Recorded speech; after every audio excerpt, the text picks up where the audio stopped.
participants, allow me to take the opportunity of welcoming our very eminent resource person here with us today for 2 sessions. And at the outset, I will thank Sir for finding time for us despite his wife's illness. And as you know, earlier he was supposed to speak a little later, but then it was decided that he will speak today, and that's the only slot that he could find for us. And we are very, very fortunate. We feel really grateful that Sir could find time for 2 sessions here.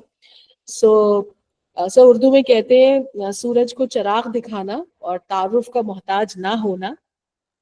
तो यकीनन for any group of higher education teachers, Prof Ved Prakash is short of no introduction.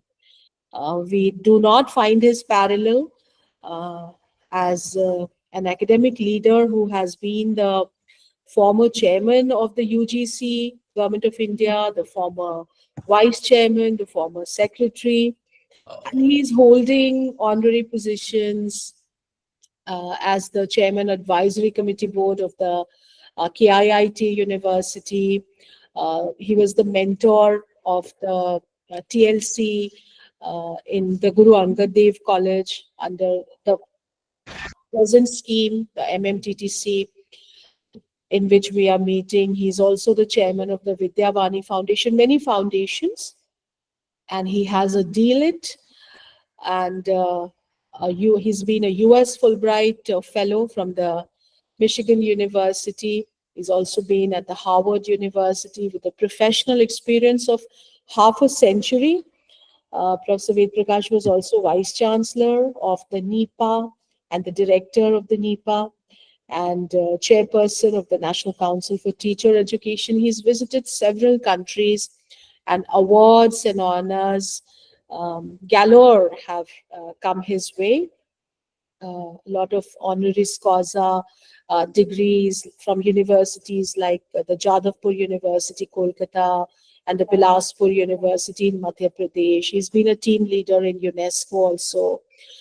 And in the backdrop of the national education policy and in the backdrop of the internationalization and globalization of education, higher education, he can give us, I will not say a lecture, I will say a margdarshan, a guidance as to how we have to conduct ourselves as practitioners of higher education, and how these global perspectives that he will be sharing with us today will help us realize our positions in this sector.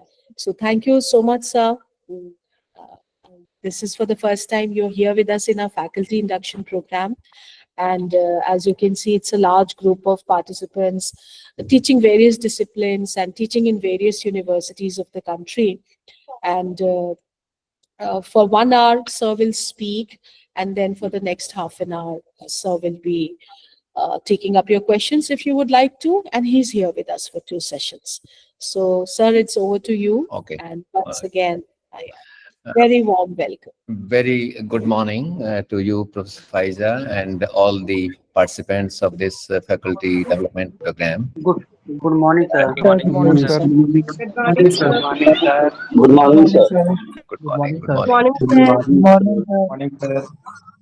And So everybody is very excited to have you let over. me tell you. But what I would suggest is that now everyone be on mute.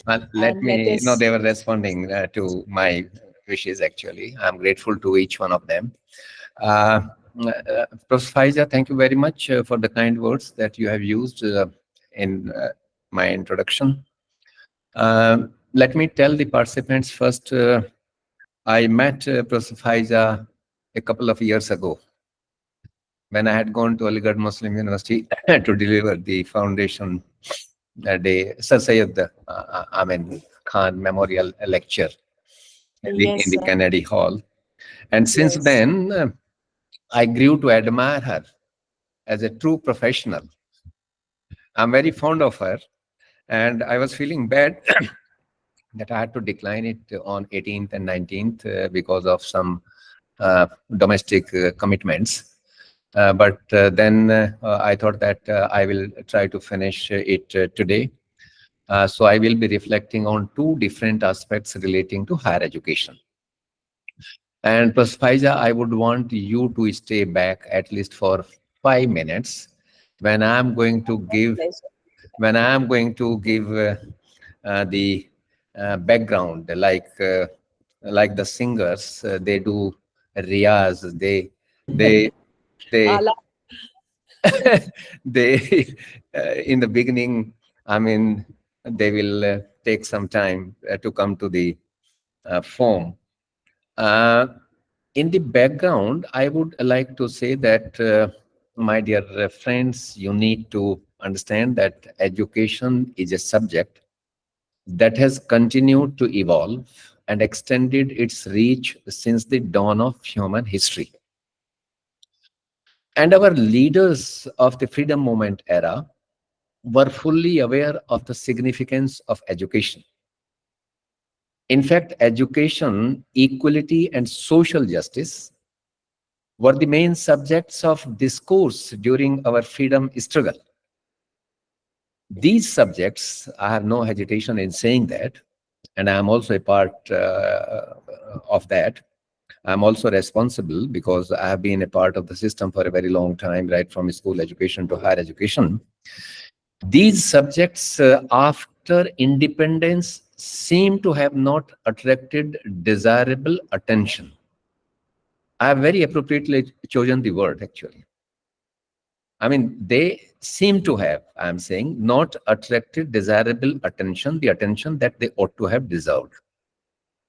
And as a result of which, we continue to live in a highly stratified society wherein the chances of individuals' mobility are very, very narrow and restricted. And such a situation, as enlightened members of the society, you need to know that such a situation is neither good from economic perspective nor from political perspective. In fact, we still suffer from hierarchical values and attitudes which are deeply entrenched in our society. And these things are continuing because we suffer from two contrastive perspectives. So I wanted to, Prof. Faiza, I wanted to share those two perspectives in your presence. You thank you, can, sir. Thank you, after sir. that, you can go and you can attend to your, other commitments as an official of the university. What are these two contrastive perspectives which we can see in our society? There is a fatalistic perspective wherein people think that nothing is going to change. Things are as they are because that is how they have always been and that is how they will remain. It's a very easy thing, actually. Uh, and the people who subscribe to this fatalistic perspective, unfortunately, is larger in number than those who believe in utopian perspective. What is that utopian perspective? There is a utopian perspective wherein people think that any desirable state of affairs can be brought into provided people with good intentions and necessary goodwill. Again, mark these two adjectives. People with good intentions and necessary goodwill are prepared to bring it into being. हो जाएंगी चीजें. And interestingly, another important thing that I would like to highlight in today's lecture, interestingly, these fatalistic and utopian orientations are not characteristics of two distinct and separate sets of persons. They are often found in alternate phases in one and the same individual. And in fact, the crisis of deepening stratification of society was foreseen by the Education Commission in 1966. The Commission, in its report, had expressed a fundamental concern for education as a process of social transformation aimed at bridging up the gap between the masses and the classes. And see the beauty of the report of that commission. The commission envisages that social function of education in the context of nation building for forging a sense of unity in diversity, building a shared citizenship for a democratic, social, secular, and egalitarian society. Now the question arises as to what we have done in the last 77 years. Faiza, this is the background that I wanted to provide first. Thank you, sir. Thank you very much. And which is why I requested you to stay back. My pleasure. My Now, pleasure, sir. My pleasure. now I would be talking about the global trends, where do we stand, where the higher education is heading at the international level, and what are the gaps that exist between the global standards and our Indian higher education system standards. So the question is, what have we done in the last 77 years? We have traversed a long distance. We have established a gigantic system of education in terms of number of institutions. You look at the infrastructure, you look at the number of schools, number of teachers engaged in the school sector, more than 1 crore. Then you look at the higher educational institutions, we have more than 56,000 higher educational institutions in our country in the form of universities, institutions of national importance, institutions deemed to be universities, colleges offering undergraduate and postgraduate programs, and standalone institutions. And about, 1.5 million teachers engaged in the sector of higher education. The gross enrollment ratio is 28%. More than 4 crore children are into the higher education, into the fold of the higher education system. But despite all that, much leaves to be desired when it comes to the quality of education. Globally, it is acknowledged that the process of education should be such that it frees all of us not only from the shackles of ignorance, but also from all kinds of prejudices, exploitation, and unfounded beliefs. Education, being a lifelong process, must be a continuous process of self-discovery. And universities and colleges are expected to provide tools to the children for their natural development. In fact, it is said, and said very often, that civilization depends upon what happens in our colleges and universities. And we must make sincere efforts to embrace the right kind of education, which ensures equality of educational opportunities. As human beings, we all need to understand that this is, again, though it is a slightly loaded statement, but I think you should know that. We all need to understand that social and national integration are necessary preconditions for a progressive society. Whitehead said, and I quote, he said, and I quote, "A progressive society depends upon scholars, discoverers, and inventors. And it is the higher education which has the responsibility of producing all the three," unquote. Now, the society has played a very significant role in education from time immemorial, actually. There was a time when education was confined only to the temples of worships, like it started off from churches and from mosques and from the temples. And you see the history of the most leading institutions of the world, you would find that they are the creation of the society.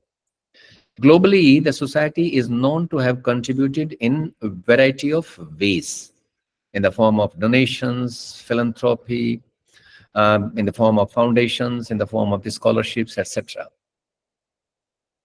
Society has contributed in immense measure to provide the basic structure for education, including the widespread use of structures of disciplines. The first time the world leaders had assembled in the city of Geneva in 1924 after World War I, and they adopted several resolutions of them. The one which was relating to education had three assertions, and it said, and I quote, "Children must be provided the tools for their natural development. Those who are backward should be supported by the nation states, and the children must be placed in a position wherefrom they can make a decent living and contribute to the creation of an egalitarian society." Not much had happened. World was again pushed into a very deadly war in 1939. And when the World War II ended in 1945, the world leaders again assembled, this time in the city of Paris, and came up with the Universal Declaration of Human Rights. It was a historic moment when, keeping in mind the societal aspirations, all the countries agreed on the freedom and equality, protecting the rights of every individual everywhere on the planet. The declaration outlines 30 rights and freedoms. I'm not going to reflect all of them, but I would like to draw your attention to Article 26, which has got three parts. And I'm not going to reflect on part 2 and part 3. I will reflect only on part 1, which has got 5 assertions. What are they? Everyone has the right to education, first. The second, education shall be free at least in the elementary and fundamental stages. 2. 3. Elementary education shall be made compulsory. 4. Technical and professional education shall be made generally available to all. And 5th, higher education shall be equally accessible to all on the basis of merit. You can see the difference. You can Google it and you can know about it. In higher education, they have added the word merit. And if you dispassionately analyze the education system of the leading countries or the developed economies, you can see a common pattern across all of them. What is the common pattern? Their education system seems to have evolved around the stipulated assertions of Article 26, Part 1. All of them have universalized their school education. They have created outstanding system of technical and professional education. And when it comes to higher education, they have ensured that merit takes the precedence over everything else. But if we carry out the analysis of our own system, and if we are honest in our approach, we find that we have been still struggling with the universalization of elementary education. Every class happens to be a terminal class. Children leave out after grade 1, after grade 2, after grade 3.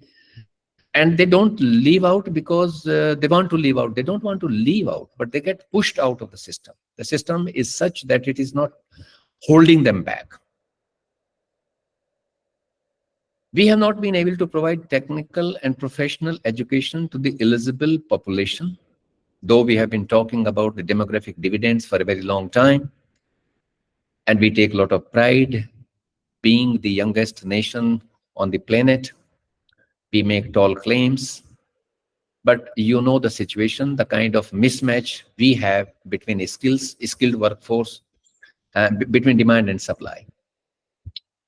And when we look at our higher education system, we find that it hardly comes into the reckoning at the global level.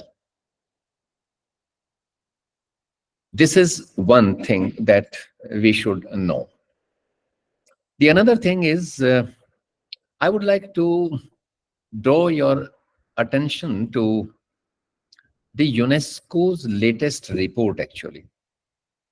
UNESCO is relatively, of all the UN organizations, UNESCO seem to have done a better job than other sister institutions.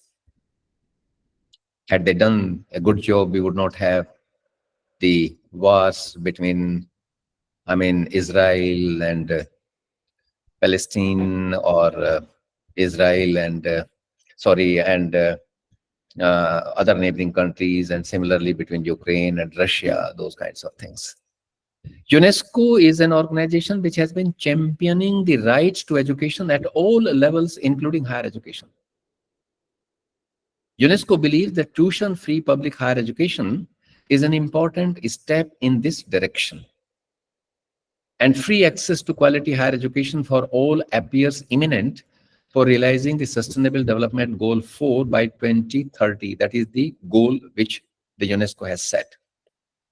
UNESCO argues very forcefully that the removal of tuition fees in higher education, remember that, it increases both the social demand and also the level of educational attainments. We must appreciate that.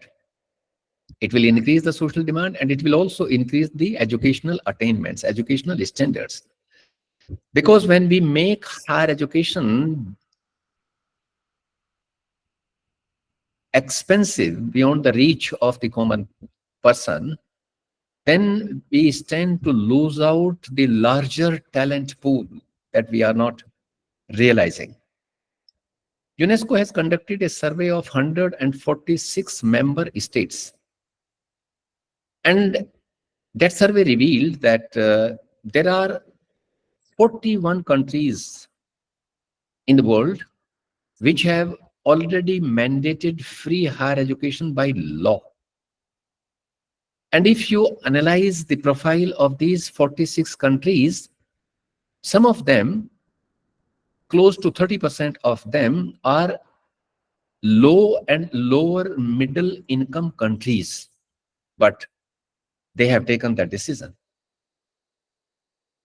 If you carry out further analysis, you would find that the number of high-income countries, there are also high-income countries which have made higher education free by law. I personally believe that removal of tuition fees in higher education could prove to be more effective in developing economies like ours. I'm the beneficiary of that system, let me tell you very honestly. And for long, we have had a policy of providing higher education either through public institutions or through grant-in-aid institutions. And we did it for nearly half a century, from 1947 until 1990, actually. Some centrally funded higher educational institutions are still providing free higher education to some select group of students, like scheduled castes, scheduled tribes, and other backward classes. There are also some states which are providing free higher education up to the level of postgraduate for girls and socially deprived sections of their domicile. One has to have the domicile certificate from that state. The situation in our country had changed drastically since 90s with economic liberalization, privatization, and globalization. This has led to slow but steady withdrawal of the state from the higher education. And this has led to rapid rise in high fee charging higher educational institutions. Though the process had started from professional and technical education, technical and medical education, but it soon engulfed all kinds and all types of higher education institutions. Faiza's university must also be offering some so-called self-financing programs. Several centrally funded higher educational institutions are doing that because of the scarcity of the resources. Cost recovery, I can say it, without any hesitation, that cost recovery has now become a norm, then an exception because of withdrawal of state support in higher education. This is one message that I wanted to convey to you. If you look at the growth of the higher education, the global data report shows that the past 2 decades have seen a significant growth in enrollment, although millions around the world are still not having access to higher education. Enrollment has increased in all groupings, but at different rates. Globally, there are about 235 million children enrolled in the sector of higher education, and they are all traditional students in the age cohort of 18 to 23. Now the trends are changing, that we are also attracting non-traditional students who, because of the inadequacies of the requisite skills now, they want to come back to the campuses to upskill themselves and reskill themselves. And we call, such category of students as non-traditional students. They are the ones who have entered into the world of work, but when they find that they are no longer relevant in the present system, they want to equip themselves with the with the skills which are required by the modern society. The worldwide gross enrollment ratio has increased from 19% to 40% in the last 2 decades. And there are about 88,000 higher educational institutions in the world. Of them, we are the largest system because we have about 56,000 higher educational institutions in our country. The second happens to be the United States of America with about 4,000. Then China with about 3,000. And then comes Russia and Australia and Canada and UK. Germany, they are much smaller systems actually. When we look at the gross enrollment ratio at the global level, we find wide variations. There are countries with the gross enrollment ratio as high as 80%, 85%. See the profile of some of the OECD countries wherein the gross enrollment ratio is over 70%. China has made tremendous progress. China has touched 59.6% gross enrollment ratio in the recent past. We are still sitting at 28.4% of the gross enrollment ratio, which is much lower than the world's average, which happens to be 40%. And therefore, the biggest challenge before us is to increase the gross enrollment ratio in higher education. And in the national education policy, we have set a goal for ourselves that in the next 15 years, when we brought out the policy in 2020, we had said that by 2035, we will attain the gross enrollment ratio of 50%, which means that every second person would be in the sector of higher education by 2035. But you should also know the harsh reality that we took about 70 long years to reach from 1% gross enrollment ratio to 25% gross enrollment ratio until 2020, when we had released the policy in July 2020. And we thought that we would be able to double it within the next 15 years, which to me appears to be unlikely unless, number one, we utilize the residual capacity of existing institutions. We have a large number of institutions with a very small number of students. We have colleges with 400 students, 300 students. We also have universities with 800 students or 700 students. So one strategy should be to maximize the residual capacity of existing institutions. The another is that we should also exploit the information and communication technology for the purposes of um, offering programs through other non-conventional mode like ODL system. Though ODL system we have in practice since 60s, but it can further be expanded. Apart from that, we can also, use the online mode of delivery. If we follow the multiple strategies, only then we would be able to achieve the goal that we have set in the national education policy, and which also means that we will have to grow at the annual growth rate of more than 4%. Only then we would be able to attain, which has not happened in the past even. 4% annual growth is a tall order. The another thing that I would like to focus is that is also a challenge: the gender equality in higher education. Globally, access to higher education has increased at a faster pace among women than men. This is the international scenario. The gross enrollment ratio among women has increased from 19% to 43%, as against from 19% to 37% among men. We can also see identical trends. If you see the latest survey brought out by the ministry in higher education, it shows that the gross enrollment ratio of women in our country is 28.5%, as against 28.4% in men. But many times what happens when we look at the aggregated figures, we lose the real essence of the problem, and we lose the grip also of the problem, because aggregated figures do not provide us the correct picture. For instance, if you see the gross enrollment ratio of women in the state of Tamil Nadu, it is 47%. If you see the gross enrollment ratio of women in the state of Punjab, it is 30%, as against 25% among men. But if you see the gross enrollment ratio of women in the state of Bihar, it is only 16%.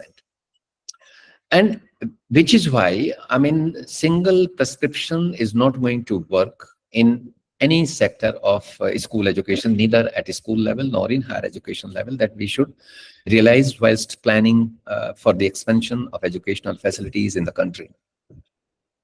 There is an international concern that I would like to flag, that is about the participation rates of women in STEM disciplines: science, technology, engineering, mathematics.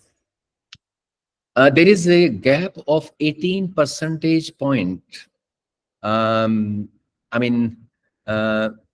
Insofar as the participation of women in STEM disciplines is concerned, that is the global scenario. So is the situation in our country also.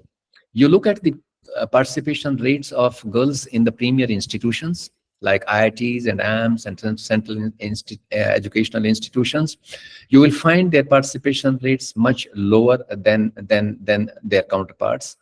Similarly, if you see the participation rates of girls in STEM disciplines in our country, we also see similar kind of variations. That is yet another challenge, and for which what we need to do is that while we must make necessary amendments at the post-secondary sector, but appropriate interventions are also required at the school stage. We need to motivate and direct more number of girls to STEM disciplines. We need to increase the transition rates of girls at the school stage. Only then we would be able to accommodate them in the post-secondary sector. So that is another challenge before us. Another challenge before us is about the participation rates of children with physical disabilities. The global data shows that there are about 1.3 billion people in the world having some form of disability. This is the World Health Organization data. And this is a universal phenomenon, actually. I found out that the developed economies have overcome the kind of prejudices, the kind of impediments that we still see in play in our country. And as a result of which, what is happening, that if you see the number of boys with physical disabilities holding the bachelor's degree is only 6% in our country, and 3% girls. Let me put it differently. 6% boys with physical disabilities and 3% girls with physical disabilities are bachelor's degree holder in our country. But when we compare ourselves with the leading economies like the United States of America or Great Britain, we find that the uh, that the uh, that the women and men both, I mean, that number is fairly large. 18% physically disabled students are bachelor's degree holder both in the United States of America and Great Britain. And therefore, we need to realize that this is primarily due to poor transition rates of disabled children from secondary sector to post-secondary sector, and lack of support in terms of infrastructure and teaching learning material, and lack of support in the laboratories that we have. We need to pay greater attention on these parameters with a view to increasing their participation rates in higher education. Another area of great concern is about the skilling program. The fourth industrial revolution, impelled by the rapid advances in artificial intelligence, automation, robotics, and other emerging technologies, have created skill gaps across all industries. And as technology advances, education system in the leading countries are metamorphosing, anticipating and preparing for the impact of digital revolution on the workforce.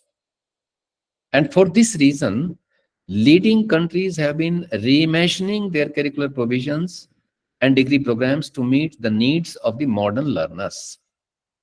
This has brought outcome-based education into focus. We have also talked about outcome-based education in the national education policy. But lately, skill gaps have widened at an alarming rate, forcing people to go back to universities to upskill and reskill themselves, which is why I categorize them as non-traditional students. And universities, leading institutions, they are coming up with tailor-made programs for these kinds of students. The number of such non-traditional students is poised to keep the upward trend, and therefore we also will have to make appropriate amendments in our existing curricular provisions insofar as skilling gaps are concerned. I mean, skilling has not been a success story in our country despite its relevance and greater demand. NEP has given a new hope. Policy has recommended that by 2025, I mean in about a year's time, at least 50% students both in school and higher education would be given the exposure to vocational programs.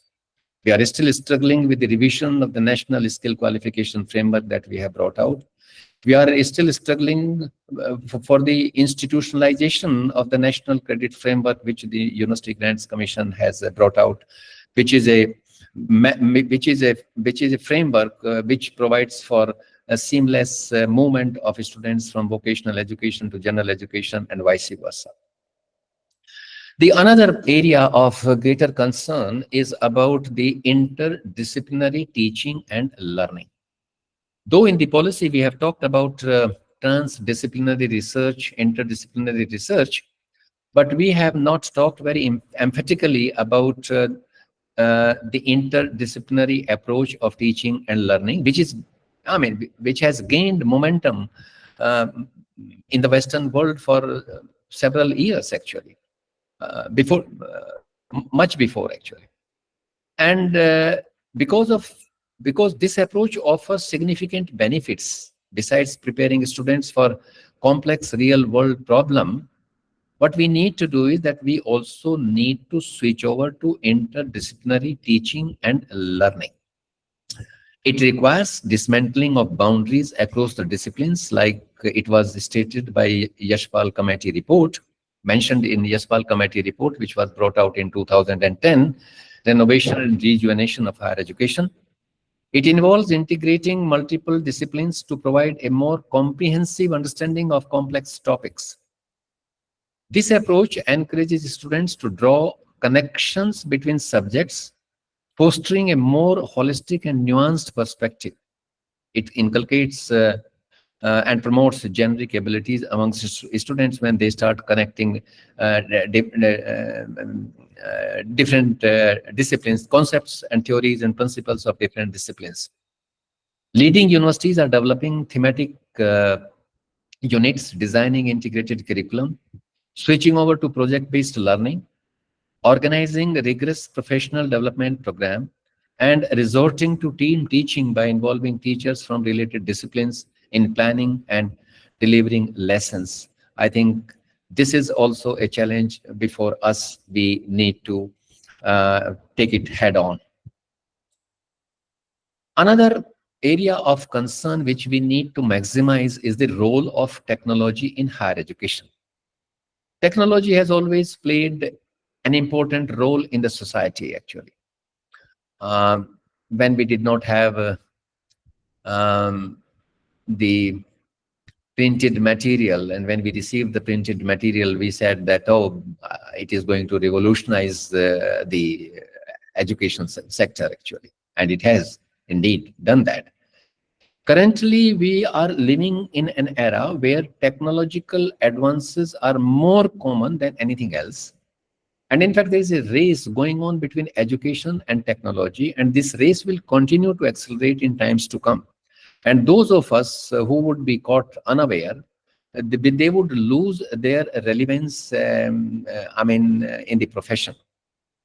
Leading universities have been promoting the use of digital tools like mobile learning, artificial intelligence writing tools, artificial intelligence powered learning, virtual reality, augmented reality, which are making it possible for the students to participate in the lab practical works from a remote place, cloud computing, adaptive learning, automated assessment, etc.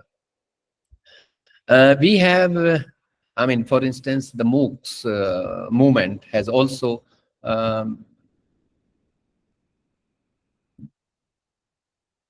extended its reach beyond imagination.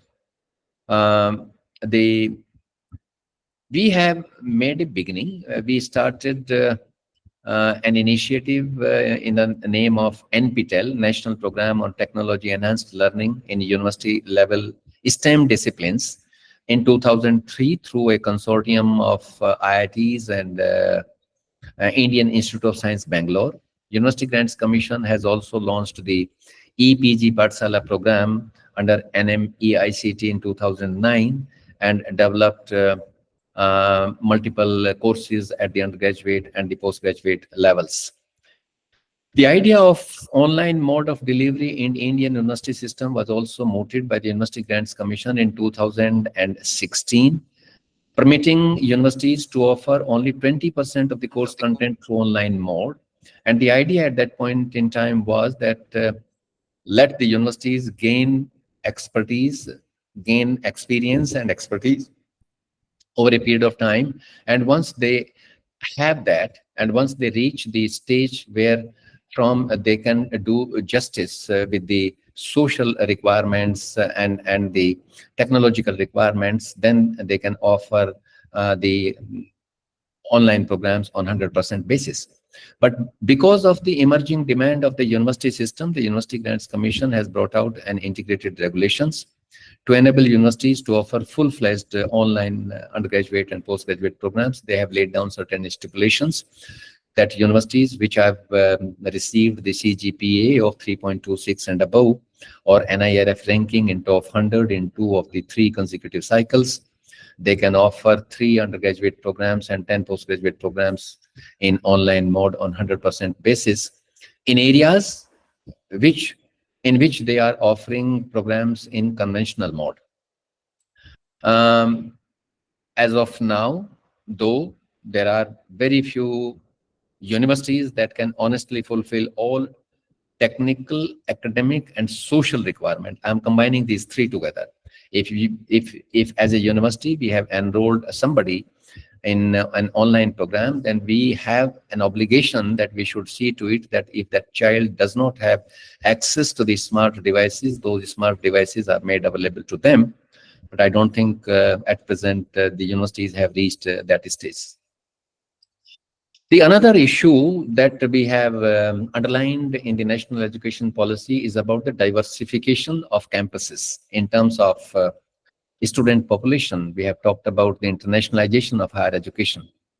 The number of international mobile students has increased from 2 million to 6 million in the last about 2 decades.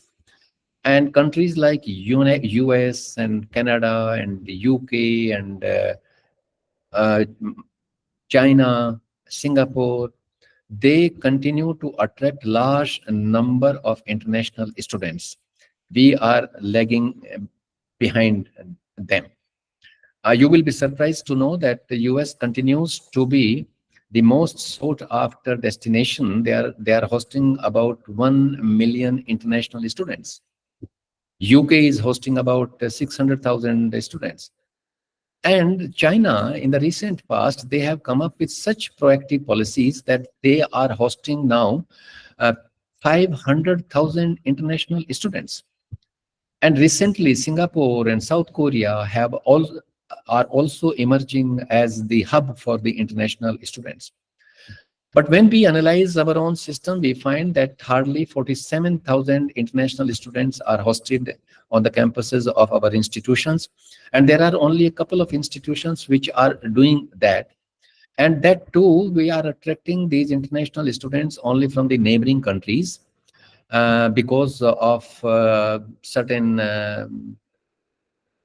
problems which we have not addressed. And most of these students are coming for the undergraduate programs, very few for the postgraduate and the research program. We need to work a lot to attract a greater number of international students, which is going to help us in a great deal, actually.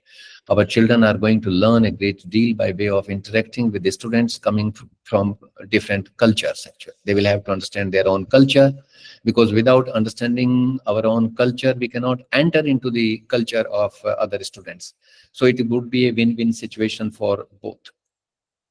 The another important dimension of the higher education system is about the flexibility in higher education system. Our system has been very, very rigid. And because of the rigidity, we have not been able to introduce several reforms. Global trends in higher education shows that institutions are working hard to come up with flexible learning pathways policies. Flexible learning pathway policy is a policy which involves multiple well-designed learning pathways that meets the need of diverse students. Leading universities have now realized that each learner has his or her own learning trajectory. And unless we address that uniqueness of individuals' learning trajectory, we will not be able to attract more number of students to our campuses. And it becomes all the more pertinent in a country like ours, where the large number of students are going to come from the lower middle class or middle class or the lower middle class. There are about 11 different flexible learning pathways at the global level. We have talked about the flexibility in the national education policy, and we have switched over to a 4-year undergraduate program, and we are expected to come up with 1-year master's program or 2-year, and continue also with 2-year master's program. And we have talked about the seamless movement of students and providing them multiple entry opportunities and multiple exit opportunities. But students not only require multiple entry and multiple exit options, they also require freedom to choose what to study, how to study, and where to study, and when to study. I mean, the flexible learning pathways at international level have been designed keeping these aspects into consideration. This is also a big challenge for us. We have switched over to the 4-year undergraduate program with multiple entry, multiple exit, but I think we'll have to work very hard to institutionalize them. The another important aspect that I would like to share with you is I will request the office of Prof Faiza to let me know when I have to stop, because I think there is also a break of about 15 minutes between this lecture and another lecture. I'm trying to cover maximum a number of things in my talk, but I would like to stick to the time schedule of the lecture. Can I get some response to my query? Yes. Sir, 15, sir. Yes, sir. yes, we will let you know. Sir, Yes, sir. Please let me, please ask me to stop at least before 15 minutes so that we can have questions and answers on this aspect of my lecture. Okay? Yes, sir. Sure. Who would do it? okay, sir. Okay, sir. Okay, sir. Who would do it? Who is the person? I'll do. Or Rajni, you will do it? I'll do it, sir. All right. Please stop me. Let me talk about the quality. Quality in higher education is a multi-dimensional, multi-level, and dynamic concept, which relates to the contextual setting. We need to understand that, and which is why we have not been able to articulate quality in education. Though there was a conference held in 2019 in China, but the world leaders were not agreeing to a universal definition of quality. Eventually, they said that quality happens to be a construct and therefore it will remain a moving target.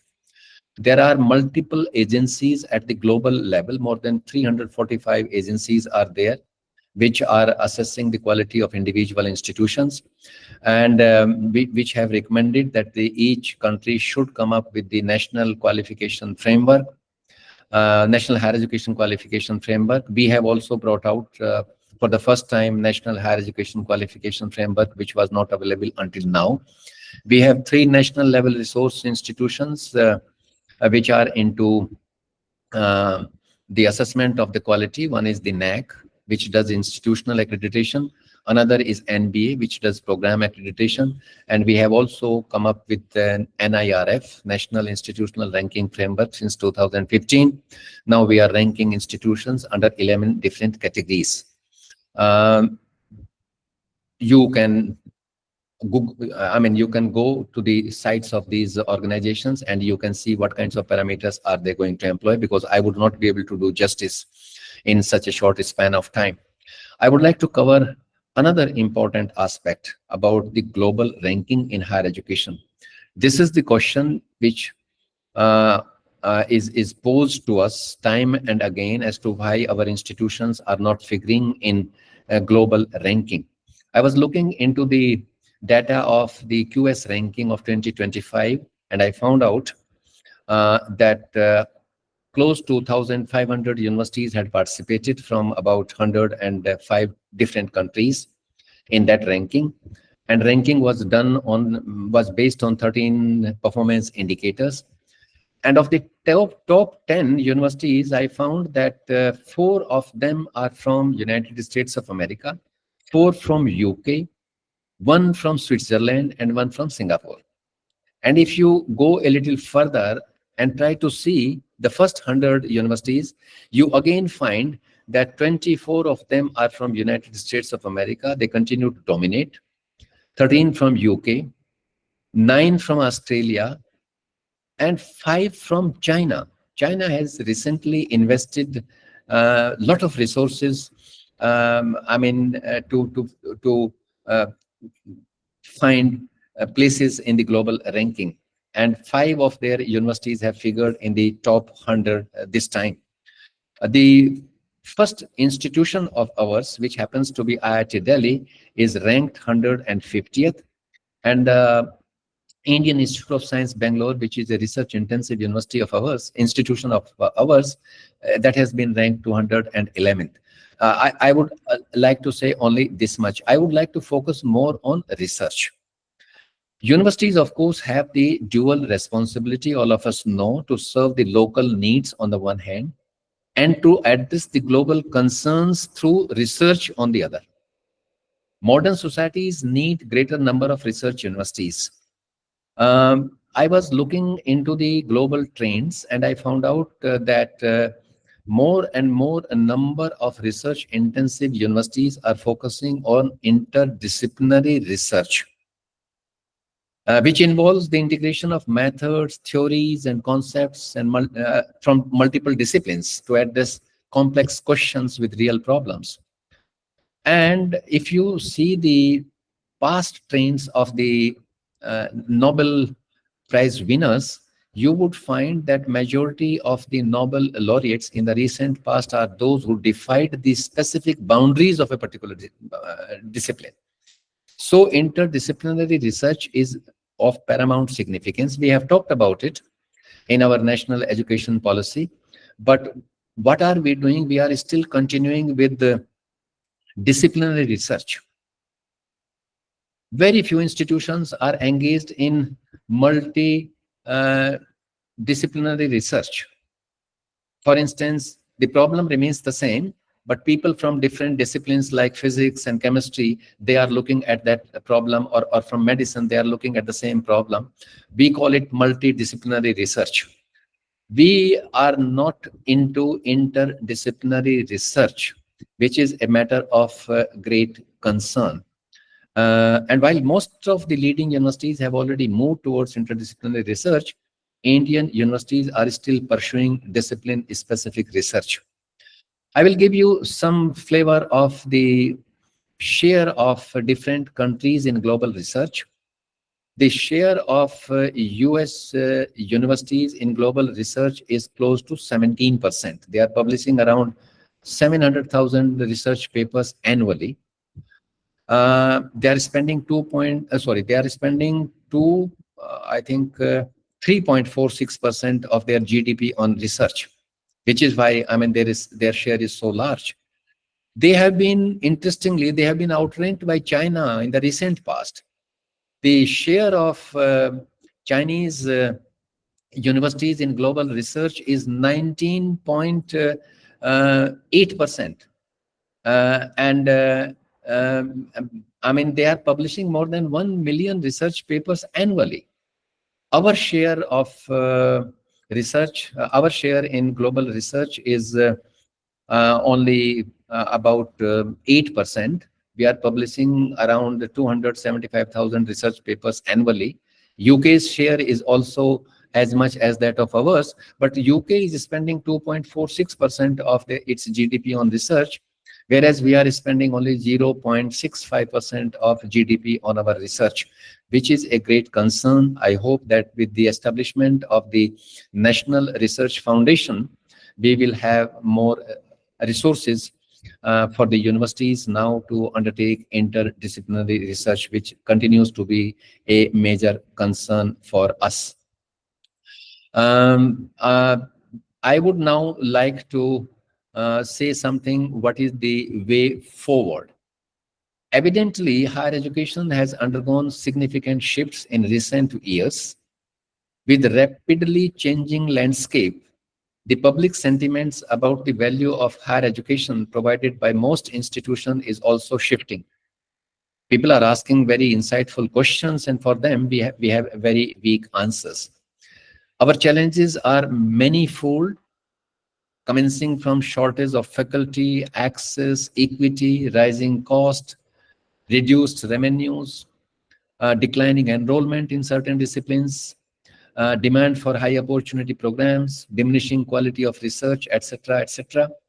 I would like to close by saying that the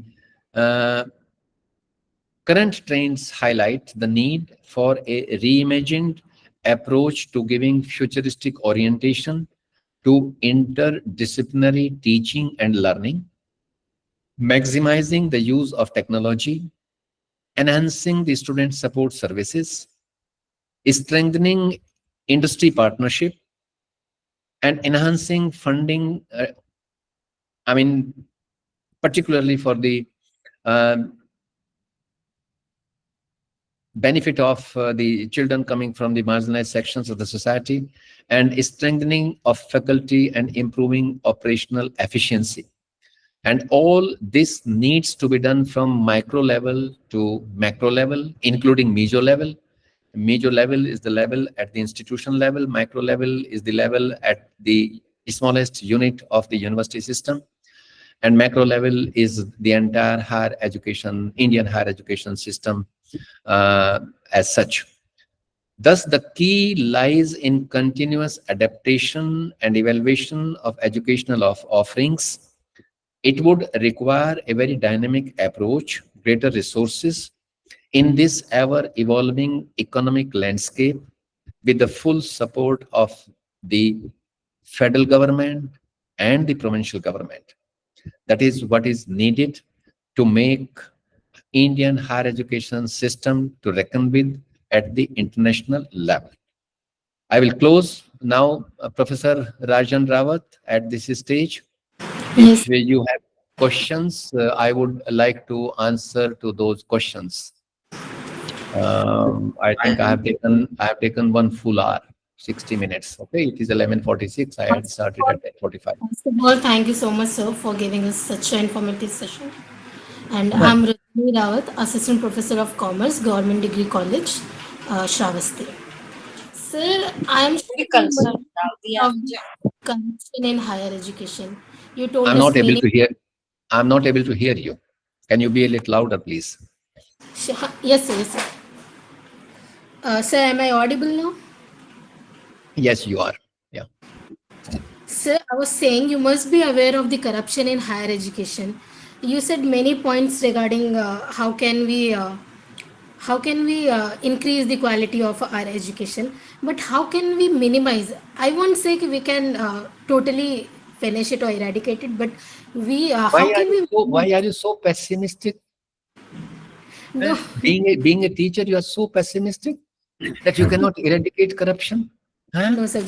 We can eradicate it. You have accepted it. Do you belong to the fatalistic perspective? No, sir. No, sir. No, Right in the beginning, I had said that, isn't it? no, sir. Things are as they are. They will remain like that. Nothing is going to change. Huh? No, Sure. you have to change it. You are the agent of change. So, See, if something bad happens in the society, the discredit will go to the teachers. If something sir, good happens in the society, the credit will go to the teachers. So you are the agent of change. yes. So I am very young in this profession.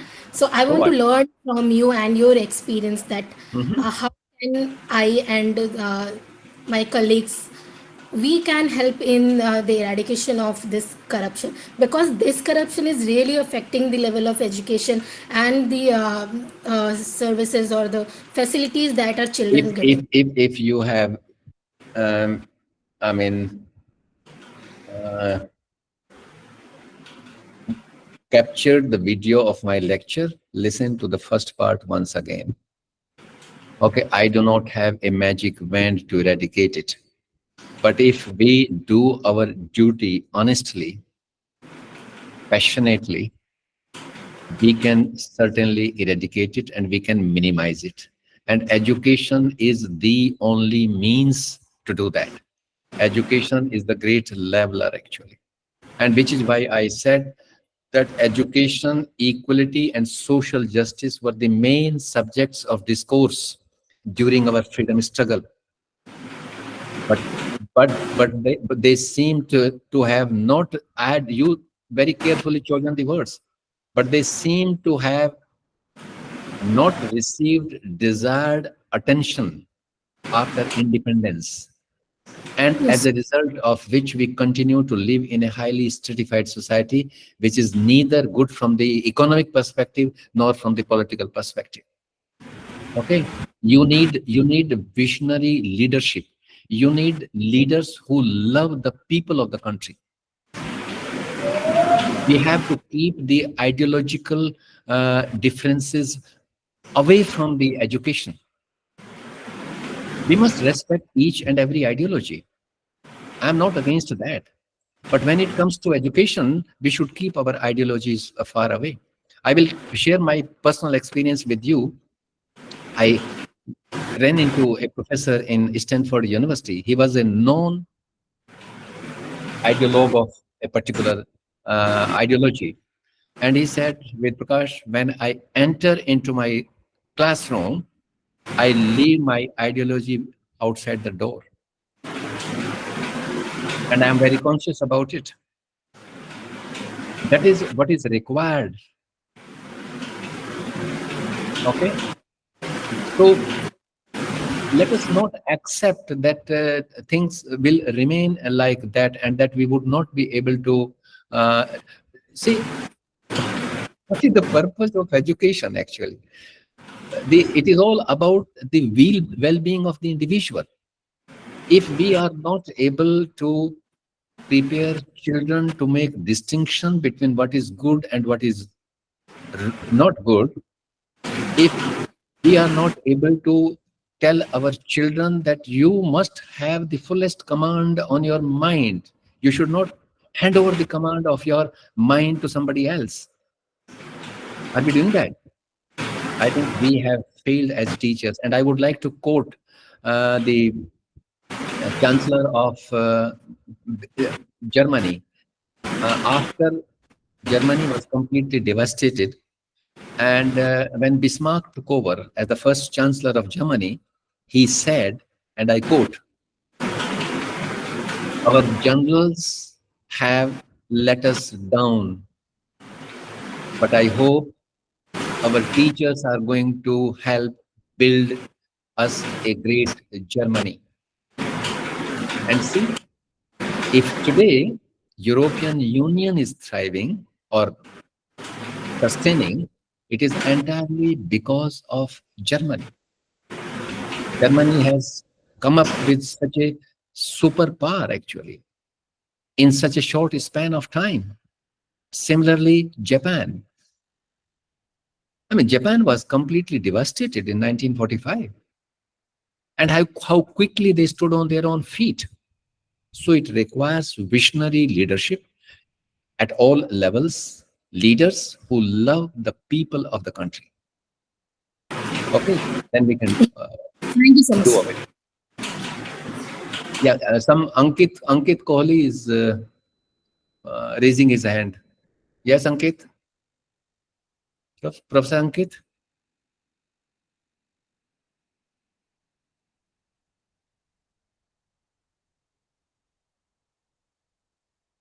Oh, he's not asking. I think you will have to see it from the chat box. Who is coordinating actually on behalf of the university? You are coordinating, Rajani, isn't it? No, sir. See, You're not UG. coordinating. So there is no one? No, sir. My goodness. Where is Faiza? She has disappeared like a helicomet, eh? Sir, may I ask something? Yes, Professor Prakash. Yeah, please. Sir, good morning to you.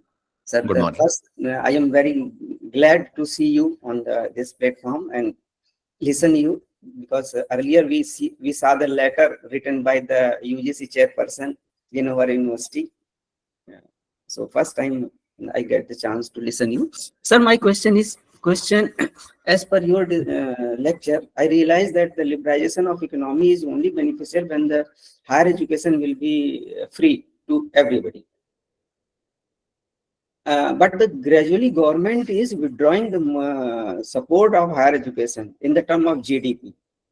I have said that. Sir, I have said it. Sir, the thing is that now the things is changing, and those who are from the marginalized society, they are getting very difficult to sustain themselves in the universities. Right. So Right. it is very, and the marginalized society also have a talent, sir. I have observed these things in our university. the students are facing lot of financial difficulty, but they have a good talent. So they could not sustain themselves. So these are the some drawback for our higher education system. And I Professor, hope. Professor Jayaprakash, I couldn't agree more with you. Yeah. People are highly ignorant who think that the talent is not available amongst the marginalized sections of the society. It's a time-tested theory that talent is available in a sizable section of the society. Talent is not only available in Calcutta, Bombay, Madras, and Delhi, and Bangalore. Talent is also available in the villages, okay, in the slums. It is the responsibility of the nation state to nurture that talent. And which is why I had said when I was talking that every class happens to be a terminal class in our country, and that the children do not want to leave because they don't want to study. They leave because the system pushes them out. Yes, sir. Okay. And therefore, I have said in my conclusion, in my concluding remarks, that we need to provide greater resources to meeting out the post-admission needs of the students. Yes, See, sir. even when you are providing free education, there are certain needs which ought to be met, isn't it? Yes, sir. If a girl has joined Jamia Millia Islamia, she has, and if the Jamia Millia Islamia is providing education free of charge, she has to stay somewhere. She needs accommodation. She needs meals. She needs other accessories. And therefore, as a nation state, we must come up with a large number of scholarships to help these children to access education at an affordable cost. When I was with the University Grants Commission, we were disbursing 88,000 scholarships. And I used to tell to the parliamentary consultative committees and standing committees that this is not enough. We need more. And during the 11th Five-Year Plan, our resources were increased 9.5 times by the then government. But those resources are no longer available. And today, Prof. Jayaprakash, India is far more resourceful than it was in 1950. Isn't it? Yes, sir. Don't you agree with that? Yes, I agree with you. And if sir. we are far more resourceful, then what should be our priority? Education must be our priority. Yes, it should be. Health must be our second priority. Isn't it? Because without education, you cannot empower the people. Yeah. So, I mean, we have to focus on that aspect. Our challenges are humongous. And we know what are the problems that we are facing. And we also know that we can fix it up. And despite charging the education cess, institutions are still starving of funds and resources. So what kind of planning do we have? Where are we lacking? I think we need to introspect and make appropriate amendments for the greater good of the countrymen and women. Thank you, sir. Okay? Thank you. Sir, just Ankit is raising his hand, and Ankit, why don't you take the floor now, wherever you are? Ankit Kohli, I can see you in a beautiful jacket, young boy. Go ahead, unmute yourself and ask the question. No, he's not asking. Someone else? Sir, very good morning. Hi, Himanshu. Yes, please.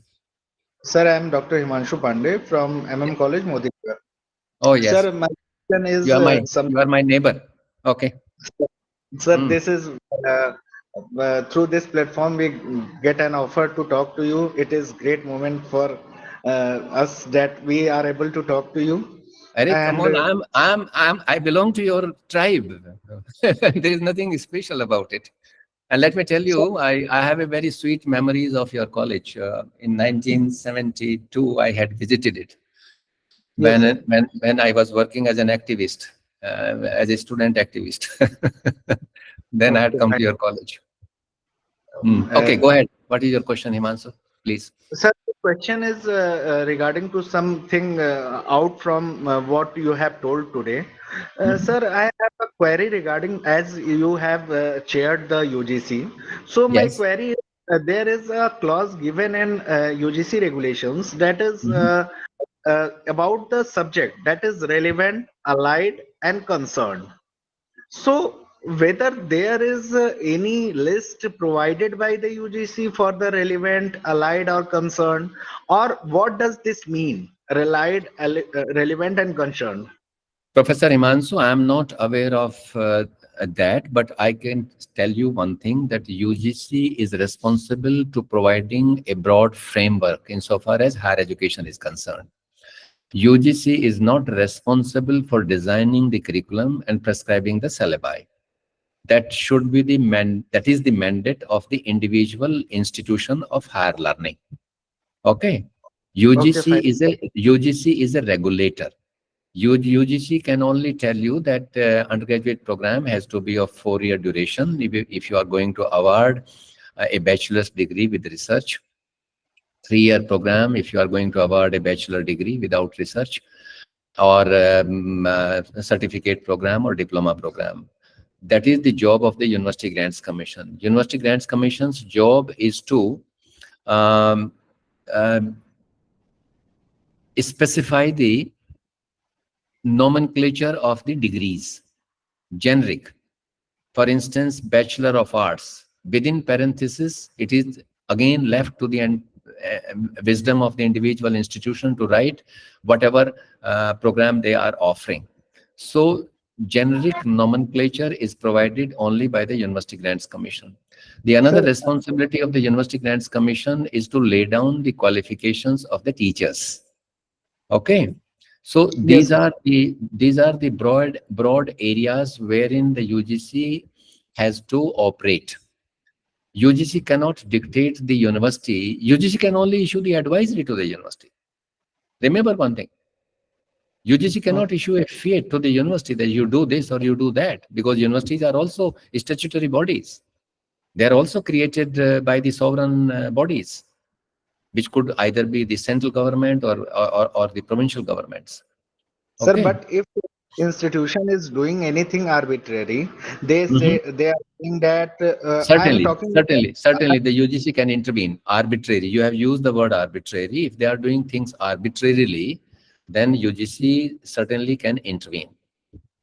Sir, as I am talking about a vacancy, which is since I get opportunity to talk to you, I Yes. have knowledge of vacancy that is for the assistant professor, where Yes. it has been mentioned that whether you, according to UGC regulation 2018, it is Uh, mentioned that you should be PG with 55% in allied, yes. relevant, or concerned subject.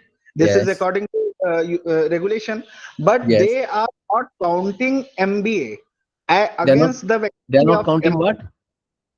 they are not counting MBA as a relevant or concerned or allied for the vacancy in the commerce.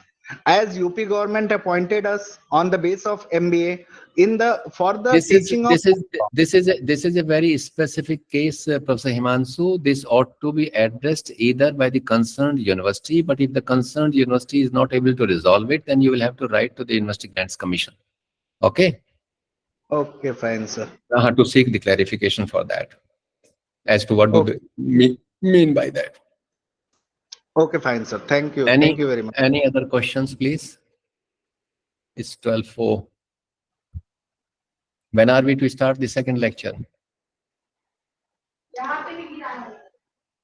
Sir, at 12:30. On 12:30, sir. 12:30. Yes, sir. Okay, so Yes, sir. we still have some time. If someone asks, someone wishes to ask any question, please. Excuse me, sir. Professor Mahal, Hardu yes, please. Pratap Singh from Government College, Malerkotla. Government college, which? Malerkotla, Punjab, in Punjab. Malarkotla. Yeah, okay. Yes. Hi, sir. My question is that in today's era, we are talking about quality education, sir. Yes. What कहीं ना कहीं ये quality education के चक्कर में हम कहीं ना कहीं मॉरल वैल्यूज जो हैं उससे कंप्रोमाइज तो नहीं कर रहे?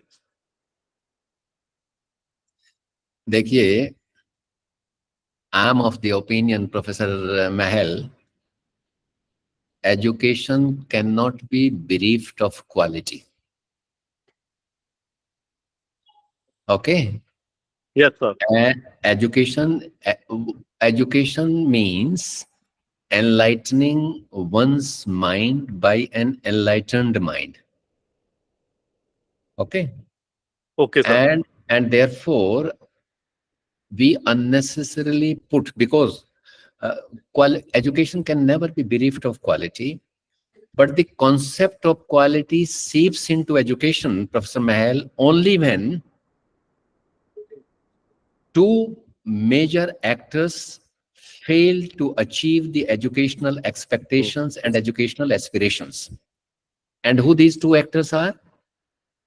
One is the teacher, and another is the student. Right. Howsoever good you are as a teacher, it is not possible for you to predict the outcome of your teaching, because much depends upon the student as well. If the students remain oblivious about their commitment and responsibilities, they will not earn good grades. And Right. it would be a reflection on you as well. Right. When you are not able to use appropriate pedagogical processes in teaching and learning, when you are not able to make sure that every student of yours learns at their own pace, when you are not able to assess the performance of individual students based on multiple sources, multiple criteria, and multiple techniques, then the disparity creeps into in educational attainments. Okay. Okay, Otherwise, education cannot be bereft of quality. Education में तो निहित है quality. But the concept of quality seeps into it only because of the inadequacies in teaching, in imparting instructions, and inadequacies on the part of the learners. But they can be overcome, Professor Mahel, they can be overcome to a large extent, provided we collectively work on them. Right. I'll give you the example. For instance, when I was taught chemistry, when I was taught periodic table, I was taught periodic table as a chart. I was never told the relevance of the elements of the periodic table with the lives of the people. I was never told that there is a physics involved in it, there's a mathematics involved in it, there's a life science involved in it, isn't it? I came to know about the relevance of calcium and magnesium and potassium when I have grown old. When doctor says, "Ab aap calcium ki tablets lijiye." Okay. When I was taught photosynthesis, I was taught photosynthesis as a biological process. I was never taught that there is an engineering involved in it, that there is a physics involved in it, that there is also a chemistry involved in it. When जब आप CO2 plus H2O करके C6H12O6 निकालते हो उसमें से oxygen निकालते हो, I was never taught that there is also an agriculture involved in it. किस तरीके से नाइट्रोजन फिक्सेशन होता है, किस तरीके से पौधे फूड अपना खाना बनाते हैं और हमें उनसे खाना मिलता है. There is also a language involved in it, Professor Mahal, if you ask the students to represent it diagrammatically and write a project on it, isn't it? Which is why we need to switch over from the conventional mode of teaching and learning towards interdisciplinary teaching and learning. आप photosynthesis के माध्यम से physics पढ़ा सकते हैं, mathematics पढ़ा सकते हैं, केमिस्ट्री पढ़ा सकते हैं, एग्रीकल्चर पढ़ा सकते हैं, टेक्नोलॉजी पढ़ा सकते हैं. And this is what the Western world is doing actually. And we want to compete with them, but we are not switching over to integrated curricular provisions. We are not switching over to project-based teaching and learning. So that is what is required in order to compete in this fiercely competitive world. और values जो हैं, values तो निहित हैं education के अंदर. Values के दो sources होते हैं. Values based on universal perception. Prosmal, you go to any part of the world. If you are an honest person, you would be respected. If you do your duty well, whatsoever way it is, I mean, you would be respected as an individual. Similarly, integrity of the individual is respected everywhere. But there are also values based on constitutional imperatives. यही दो sources होते हैं values के. We need to integrate the values in our existing curricular provisions. और कुछ लोगों का myth है कि भाई values cannot be integrated in mathematics and in physics and in chemistry and in geology or botany. They can be integrated only in humanities and social sciences and languages. That is a myth actually. I can give you several examples. The time would not permit me to do that. Now value, we need to integrate them in our existing curricular provisions, and for which we need to identify some such sports where values based on universal perception and values based on constitutional imperatives could be included. अब constitutional imperatives की values कौन सी हैं? Promotion of composite culture. When you do not discriminate people on the basis of religion, on the basis of faith, on the basis of color, on the basis of caste. Okay. Values based on, I mean, those are preservation of natural resources, including lakes, rivers, ponds, जो हमने Article 51A में कहा हुआ है. Okay.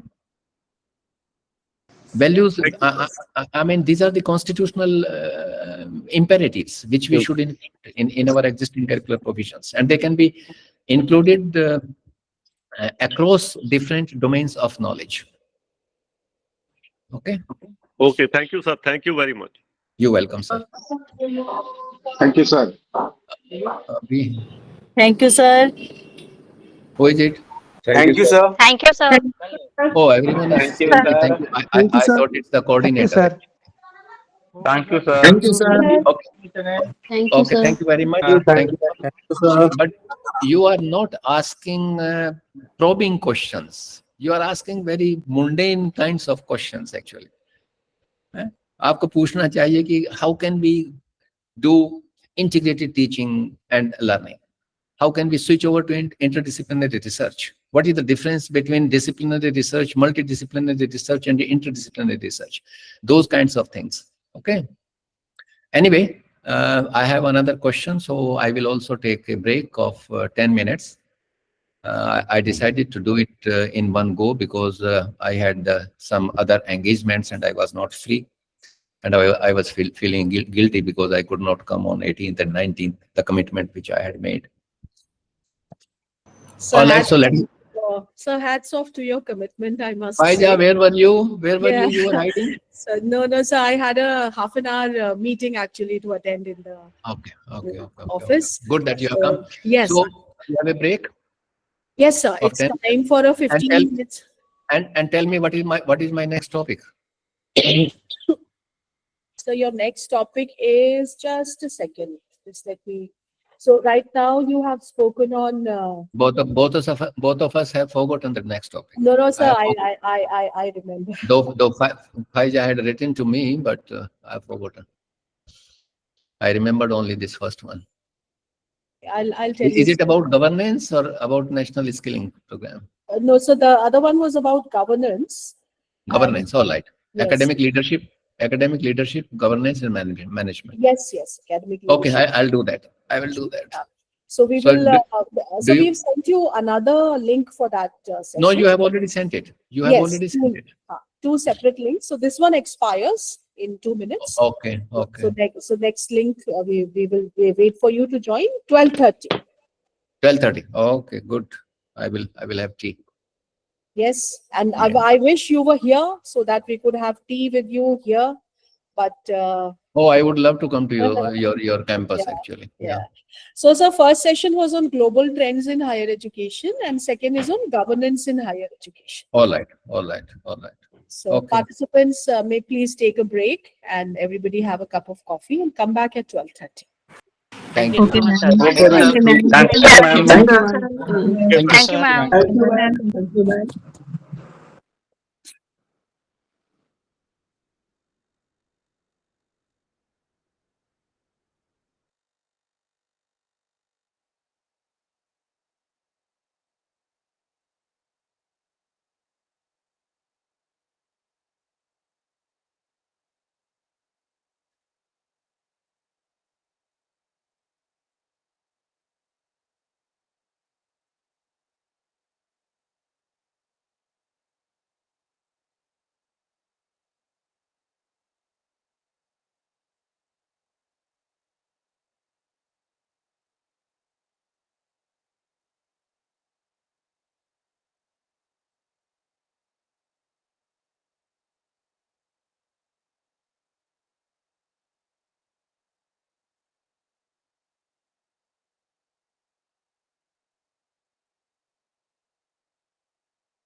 Okay, welcome back, everyone.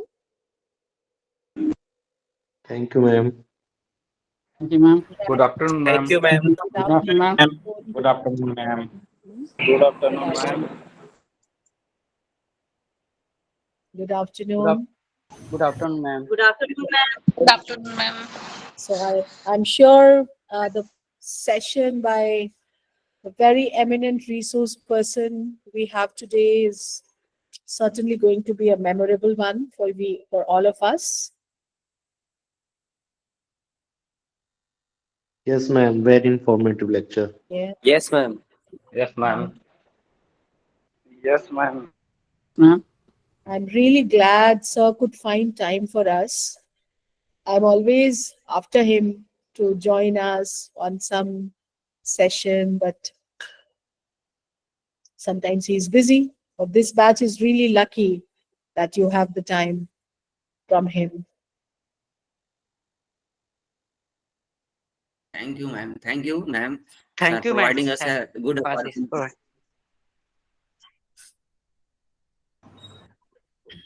Ma'am जितने भी कार्यक्रम हो रहे हैं रिसोर्स पर्सन बहुत अच्छे अच्छे आ रहे हैं, लोग लकी हैं, आप इतने अच्छे रिसोर्स पर्सन ले आ रहे हैं। जी, ये मैं कहूंगी आपका सौभाग्य है, हम सबका सौभाग्य है कि ये समय से हो जा रहा है, ये हम इसे कर पाने में कामयाब हो रहे हैं कि आप सब भी हमारे साथ जुड़े और फिर हमारे साथ जो भी रिसोर्स पर्सन्स जुड़ रहे हैं वो बहुत ही एमिनेंट हैं सारे ही। Yes ma'am. जी नमस्ते मैम। नमस्ते डिम्पल जी। जी मैं आराधना बोल रही हूँ मैम, मेरा नाम इससे आईडी से आती है डिम्पल से। अच्छा, फिर अटेंडेंस भी उन्हीं को चली जाएगी मैम, कैसे करूँ फिर इसे? अपना यूजर नेम चेंज कर लीजिए, किसी से मदद ले लीजिए। Okay okay, thank you ma'am. हाँ, जी और मैम, हाँ लेक्चर सारे बहुत ही बेनिफिशियल हैं, अच्छे हैं, और ये चीज अच्छा लगता है कि हर टॉपिक पे बिल्कुल निचोड़ जो भी है सर के या मैम के जिन्होंने भी लेक्चर दिया है उनकी लाइफ का जो निचोड़ है, जो एक्सपीरियंस है उसे शेयर कर रहे हैं वो लोग। बिल्कुल। और सारे लेक्चर बिल्कुल अलग अलग हैं हर टॉपिक पे, और पूरी चीजें मिल रही हैं, ये नहीं कि उसमें कोई कमी दिख रही है कहीं से भी। तो ये चीज बहुत ही अच्छा लग रहा है। और थोड़ा सा कोई बाइलिंगुअल यूज कर रहा है तो और भी ज्यादा हम लोग उसका लाभ उठा पा रहे हैं। और ओनली इंग्लिश में तो ठीक है, समझ आती है, पर मतलब बेटर हिंदी लगती है। कुछ अधूरी रह जाती है कुछ में से। जी, मन की मैं संतुष्टि बिल्कुल अधूरी रह जाती है मैम। मैं आपकी इस बात से बिल्कुल सहमत हूँ। अगर मैं किसी से मुकम्मल अंग्रेजी में बात करके उठ जाती हूँ, 1 घंटा बात करूँ, 2 घंटा बात करूँ, तो ठीक है, अपनी बात कह दी, लेकिन रिश्ता नहीं बन पाता। जी मैम, जी दिल फीलिंग नहीं से जुड़ पाती, वो जुड़ नहीं पाते हैं। लेकिन बहरहाल हमें इस चीज का, जिसमें मैंने आपसे हमारे इनॉग्रल में ही आपसे मैंने माजरत की थी कि हमारे रिसोर्स पर्सन्स तो सक्षम है सभी कि वो आपसे हिंदी और अंग्रेजी दोनों बात कर सके, मगर हमें इस चीज का ख्याल रखना होता है जरा कि ये एक राष्ट्रीय स्तर का प्रोग्राम है, तो इसमें दक्षिण भारतीय प्रदेशों से भी हमारे मित्र हमसे जुड़ते हैं, और उन्हें यदि बाधा होती है और वो मुझे लिख के भेजते हैं, तो मुझे बस इसका ख्याल करके मैं रिसोर्स पर्सन से ये नहीं कह पाती हूँ कि आप हिंदी में ही बात करें, लेकिन आप उनसे बात करें अपनी जबान में, वो आपको जरूर वो आपको जवाब देंगे ना। तो कहाँ पे हैं आप अनुराधा जी? जी मैम, मैं सहारनपुर में पोस्ट हूँ, असिस्टेंट प्रोफेसर हिंदी में। अच्छी बात है, चलिए। तो I can see sir has joined us back. Sir, welcome back. Thank you. Thank you. I hope your tea break Thank you, was sir. refreshing. Yes. जी And I नमस्ते hope sir. Okay, ma'am. Okay. So once again, dear participants, on your behalf, I welcome our very eminent resource person, Prof Ved Prakash, back with us. और sir, आपके join करने से पहले हम आपस में यही बात कर रहे थे कि हर दफा ऐसा नहीं हो पाता है कि आप हमसे जुड़ सकें, लेकिन ये बैच अपने को बहुत सौभाग्यवान महसूस कर रहा है कि आपका समय इस बैच में हमें मिल सका। तो एक दफा फिर उसके लिए बहुत बहुत शुक्रिया. अरे, And my dear I should rather be grateful to you and to them that they are listening to me. yes.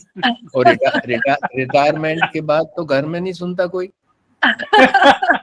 It's our pleasure that we get the chance to listen you. Yeah. So your But, experience means a lot for us. चलिए, आप अच्छी हैं, आप ऐसा सब सोचती हैं, ऐसा सोचती हैं, और उसी फहमी की वजह से मैं जिंदा हूँ. सही फहमी. और कोशिश करता हूँ, अभी भी कोशिश करता हूँ कुछ पढ़ने लिखने की, जिससे आप लोगों को कुछ नया दे सकूं. ये प्रयास रहता है मेरा.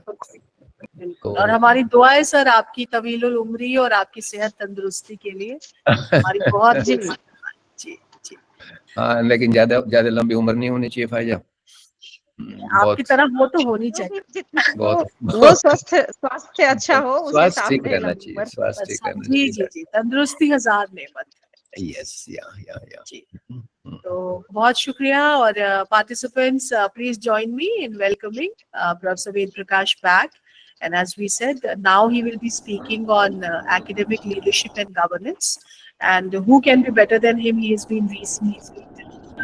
And once when he was UGC chairman, 700 VCs were working under him. So what better than taking the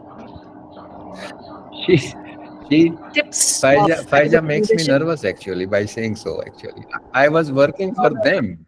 I was their servant. Actually, they were my colleagues.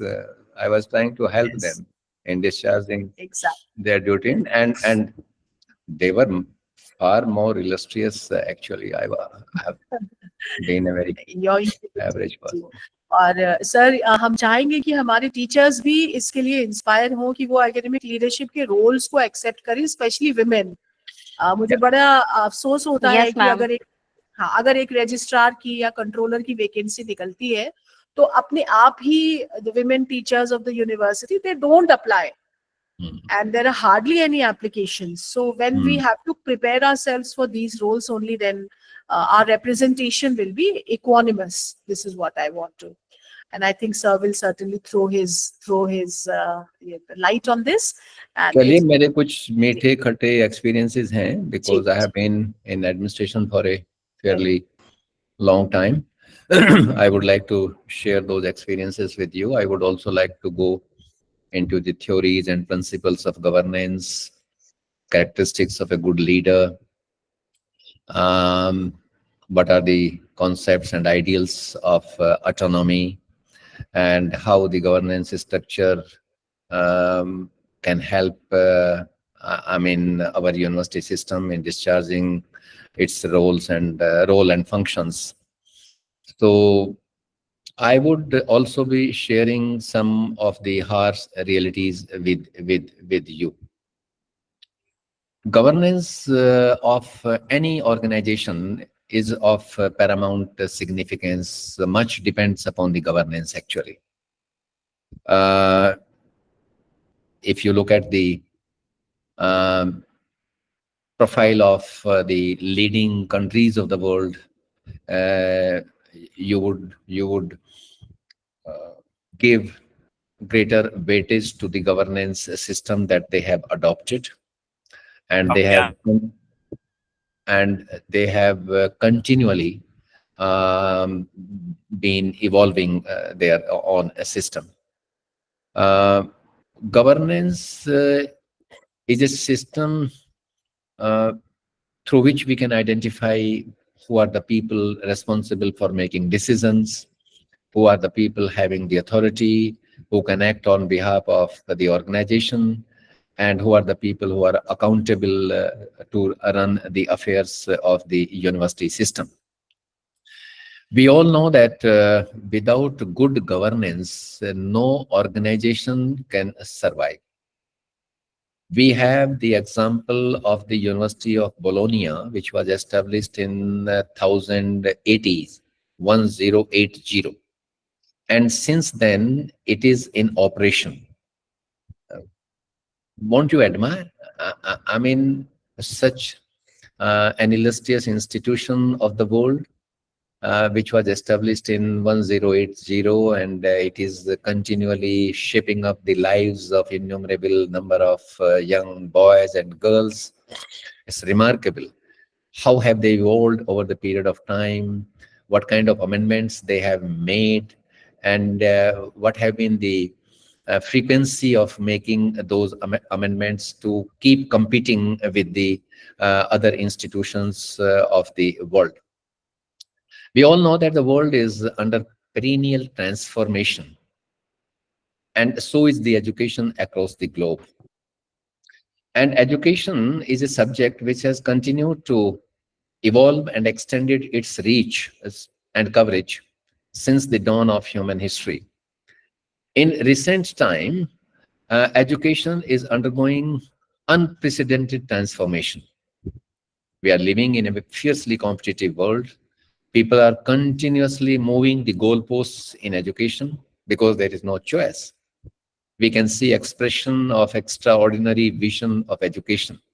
You pick up the brochures, the prospects of different institutions, and you would find that the institutions have expressed their, have enumerated their vision, also about their mission, about their action plans and all that.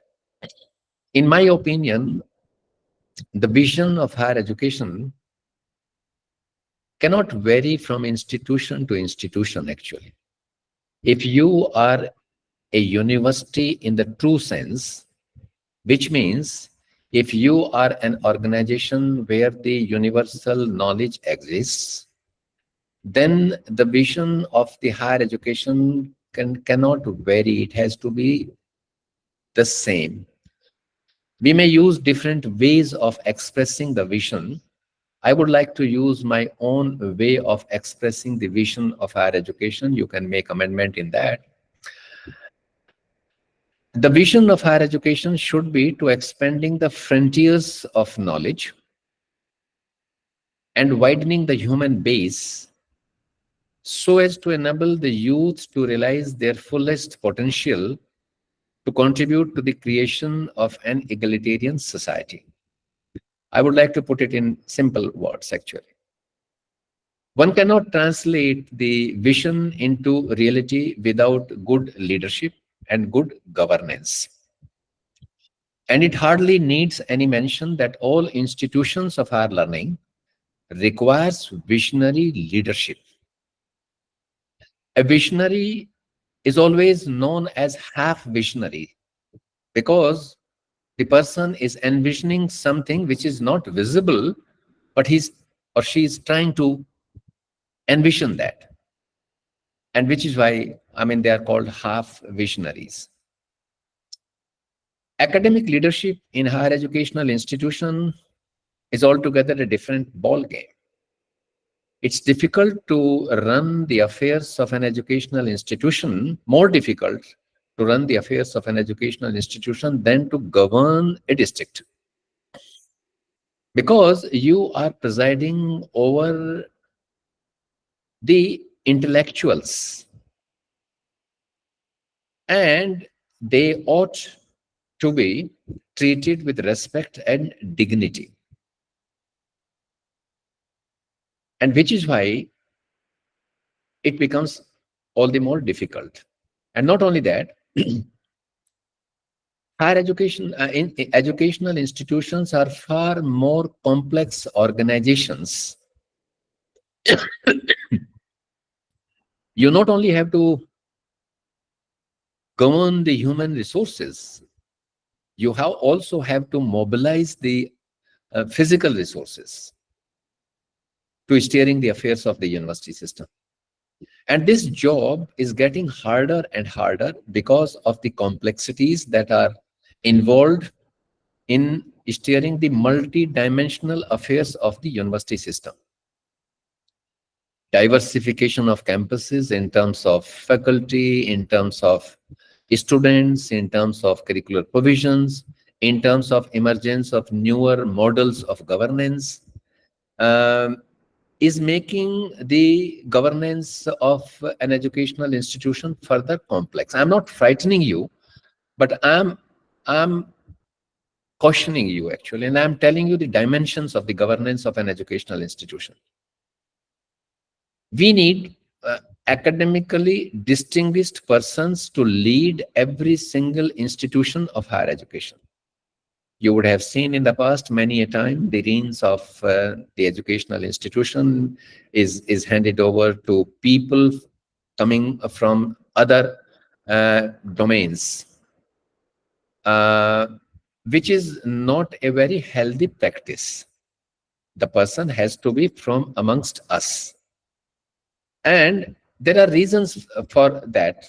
I will give you 6 solid reasons as to why every single institution of higher education should be governed by an academician and not by anybody else. The first and the foremost reason for that is knowledge is the real authority. And the real knowledge is possessed only by an academically distinguished person. And therefore, the institution should be headed by an academician. The second reason is that higher education is the highest level of learning which requires expertise beyond ordinary. You can be a journalist, but we want the expertise which is beyond ordinary, and which is why we need an academically accomplished person to head the educational institution. Another reason is that administration of higher education is a complex job which could be understood better by an open-minded academician than others. Management of finances is also a very important task in the governance of an educational institution, and it could be managed much better by a person whose integrity is beyond reproach. Higher education governance requires pluralism in terms of curricula, in terms of recruitment, in terms of admissions, in terms of research, in terms of mobilization of resources. And they're all complex issues that can be ensured only by an enlightened mind. And which is why I'm arguing for that every institution should be headed by a person from amongst our own tribe. Of course, this person has to have a fair understanding of the job requirements, qualities of a good leader.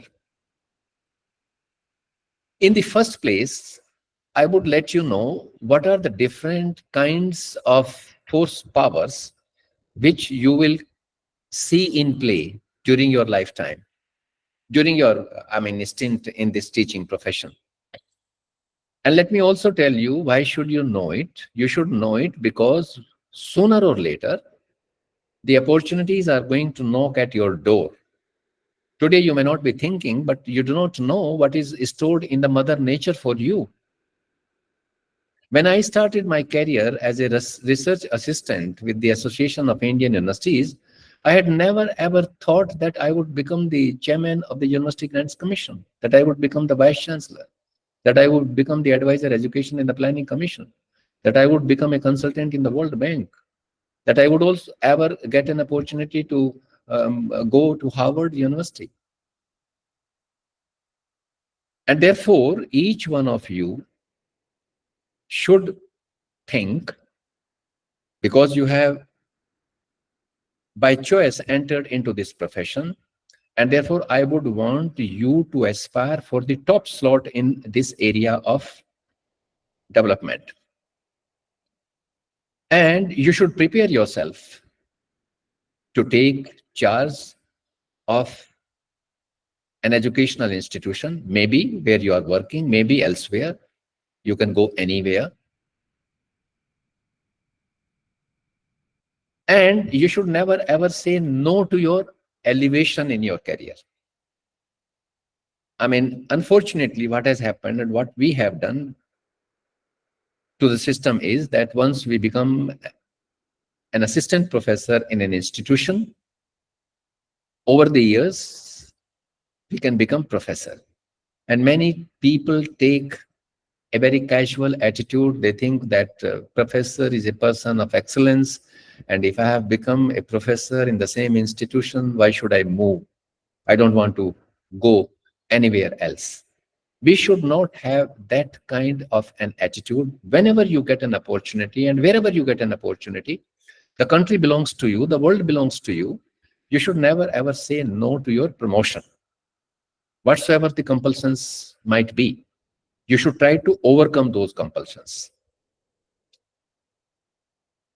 A leader needs to know what are various kinds of power that are in play in an academic institution. The first power is the legitimate power. When you would be appointed as the vice chancellor or as the principal of an institution, you would be vested with certain powers, like you can hire somebody, you can fire somebody, you can censure somebody, you can reward somebody. These are the legitimate power which would be vested in you. But one should not use the legitimate power ruthlessly whilst governing an academic institution. Conventions are far more important than the legitimate power. And if someone in the past has left behind a legacy, done greater good to the institution, using the earlier conventions, there is nothing wrong in making use of those conventions to steering the affairs of the university. So a word of caution to you would be that you may be having legitimate power, but they should not be used ruthlessly. Use them whenever they are needed, but you should refrain from using them ruthlessly. The second power, which you will see in play many a time in your service time, is the coercive power. You should never ever indulge in that. You should absolutely refrain yourself from exercising the coercive power. Why? You cannot get the best out of an individual through threats or by using the coercive means. You can get the best out of the individual through persuasion, through motivation, through respect and dignity. And therefore, you should never ever use the coercive powers. And those who are using, sooner they leave it, the better would it be for them. The third power which you will find in play is the reward power. Many a time you would see that the head of the institution is in a great hurry to introduce some reforms. Many people are not coming forward, but some people are volunteering. They come forward and they do that job, and they do that job in a very good manner. And as a result of which, these people are rewarded by the head of the institution to motivate them further, to sustain that motivation. Reward power also has certain limitations. The leader needs to know that. Number one, you cannot go on distributing the largest say all the time. Number two, I mean, it might also create the kind of culture that unless you extend certain favors, the persons are not going to deliver to you. That is also one of the limitations of the reward power. Another limitation or dangerous thing about the reward power is that you start counting only on a handful of people, and that creates a lot of blood burning actually on the campus of the educational institution. And therefore, reward power should also be used in a very limited manner. There is also another power that you would have, you would realize, or you would have realized by now, if you are in the system for quite some time, that is the expert power. A person who has made a seminal contribution in his or her area of specialization, if such a person is put in the seat of authority, most of the problems get resolved automatically because he commands the respect by virtue of his or her scholarship. And therefore, I would earnestly request you, motivate you, to attain that expert power before you take charge of an educational institution. That is how you can command greater respect. And we have several such examples in our system, from our system. There is also, you should not refrain. There are no limitations of this expert power. You should try to achieve that expert power. I would also like to share with you that there could be yet another power which you would rarely find in play on the campuses of our institutions. That is the referent power.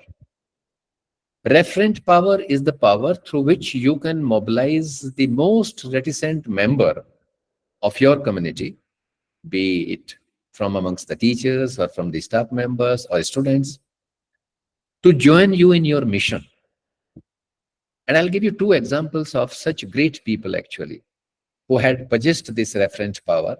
It's difficult to attain, but it's not impossible.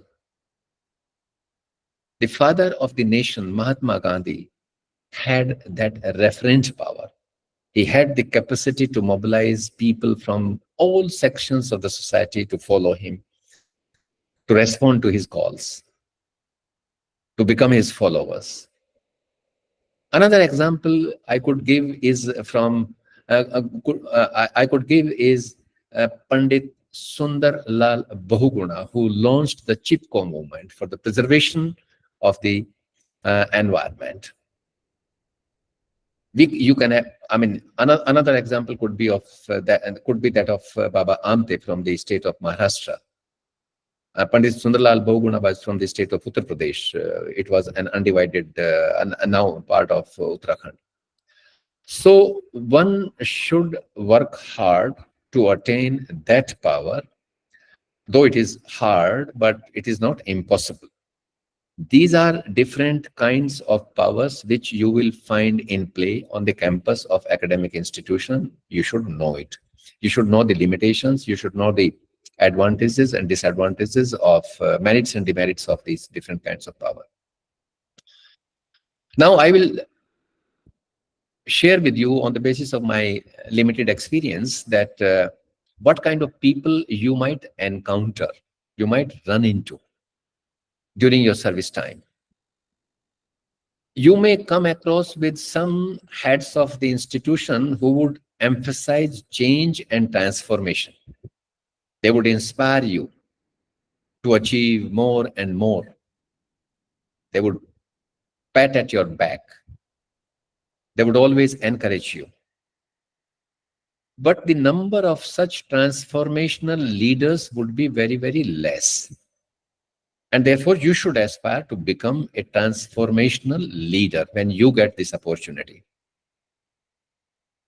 You would also come across with some people who would think that the institution belongs to everyone, and therefore they would like to delegate the powers. One thing is said about power, that power is such an addiction that no one wants to share power. But they believe in delegating powers. They rely and trust their fellow colleagues. And trusting an individual is also a great gift of the God.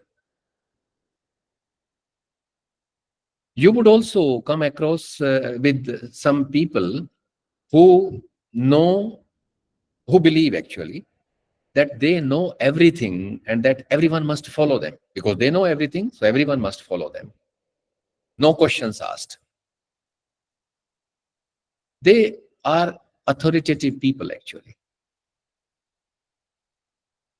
You would also come across with somebody, I mean, who believes in, who rely on rewards and punishment. They will reward you if you do something good. They will punish you if you commit some mistakes, even if those mistakes are committed inadvertently. But they would inflict all kinds of punishments. You will also find some leaders who would believe in collective wisdom. They try to involve everyone in decision making, and this is how the ownership comes to the individual, and you become part and partial of the system, and you think that the institution belongs to you and that you must put in your heart and soul into it. You will also come across with very humble leaders actually, who would put the needs of others first. They create enabling conditions for others to realize their fullest potential. But there is also not a shortage of people who always would avoid taking responsibility for their mistakes, and instead they would put blame onto others.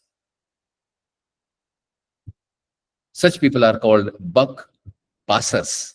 Sure. You would also find some people who are highly self-centered actually. They think only about themselves. They are self-congratulatory people. They are self-righteous people. They are so self-centered people. So you are going to meet different kinds of people. But when you become the leader of an educational institution, you should know about the limitations, about the merits of different kinds of leadership. This is one thing that I wanted to, and once you know it, and once you embrace it, and once you acquire those good attributes, you can be a very successful leader. As a good leader, you must also have the ability to work with all the constituents of the institution respectfully and effectively. You should not get annoyed by seeing somebody's face or by the doings of somebody. You do not know under what circumstances the guy is behaving like that at that point in time. He may be or she may be a very fine person.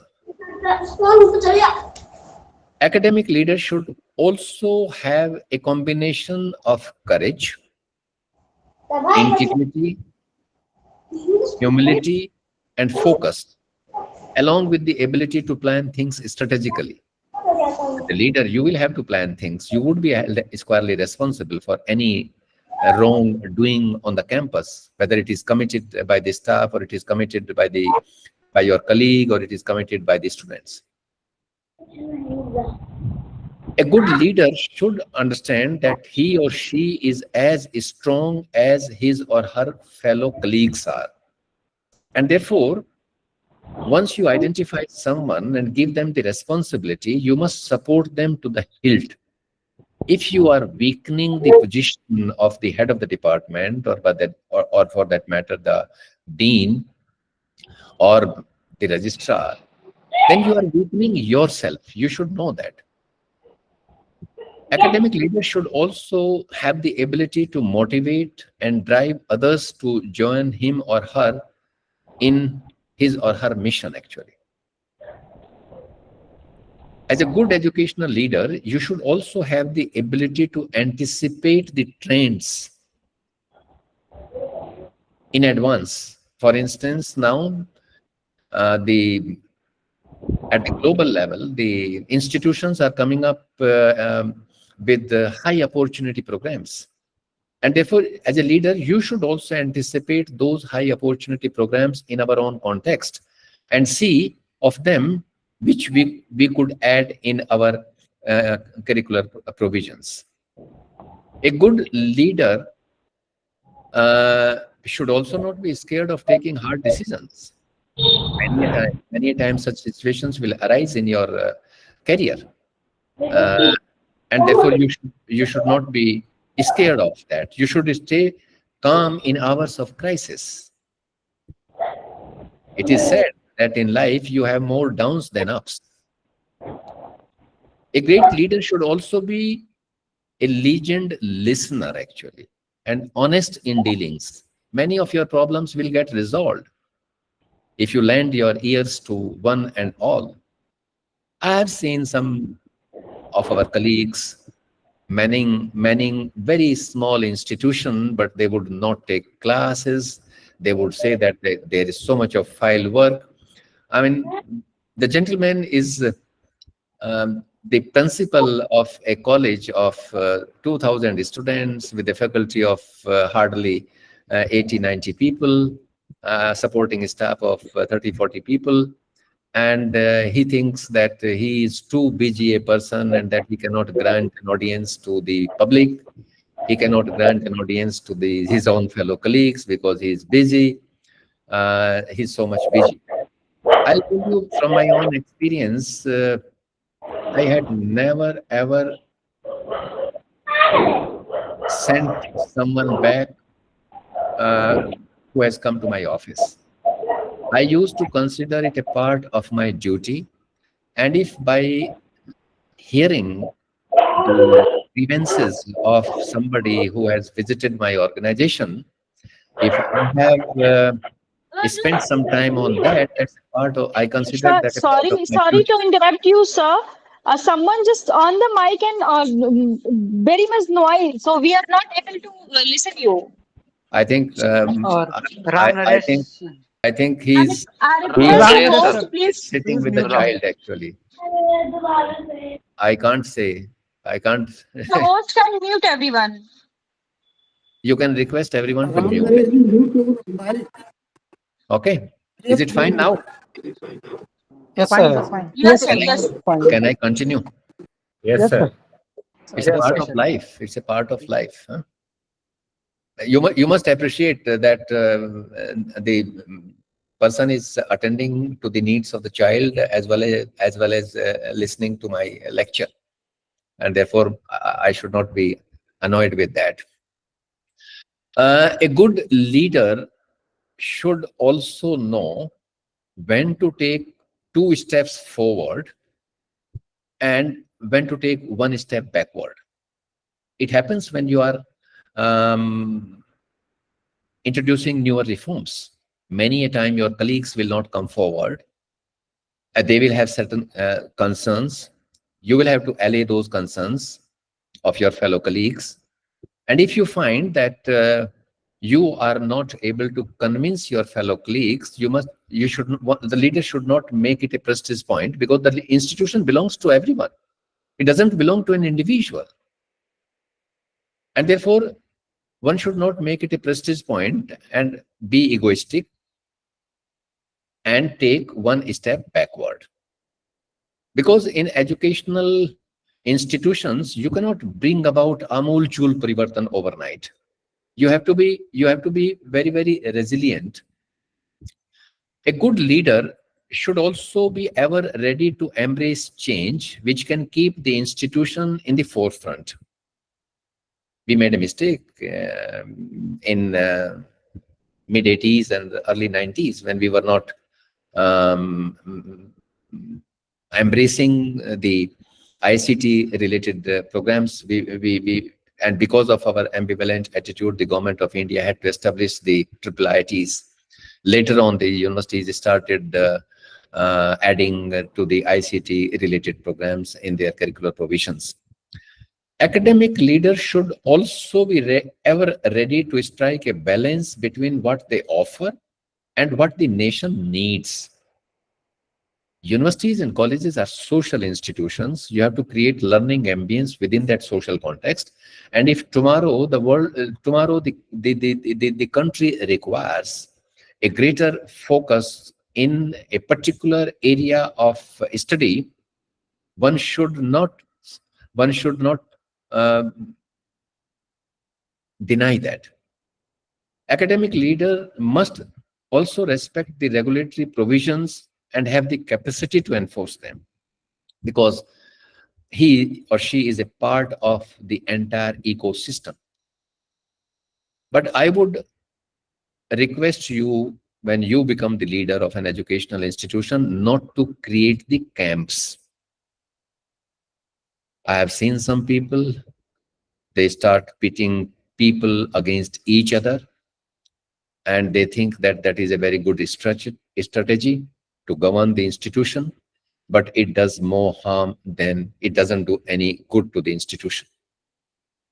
And therefore, a good leader should not rely solely on the advice of an individual or a selected few. If one does that, then he or she is creating camps, which is a bad thing.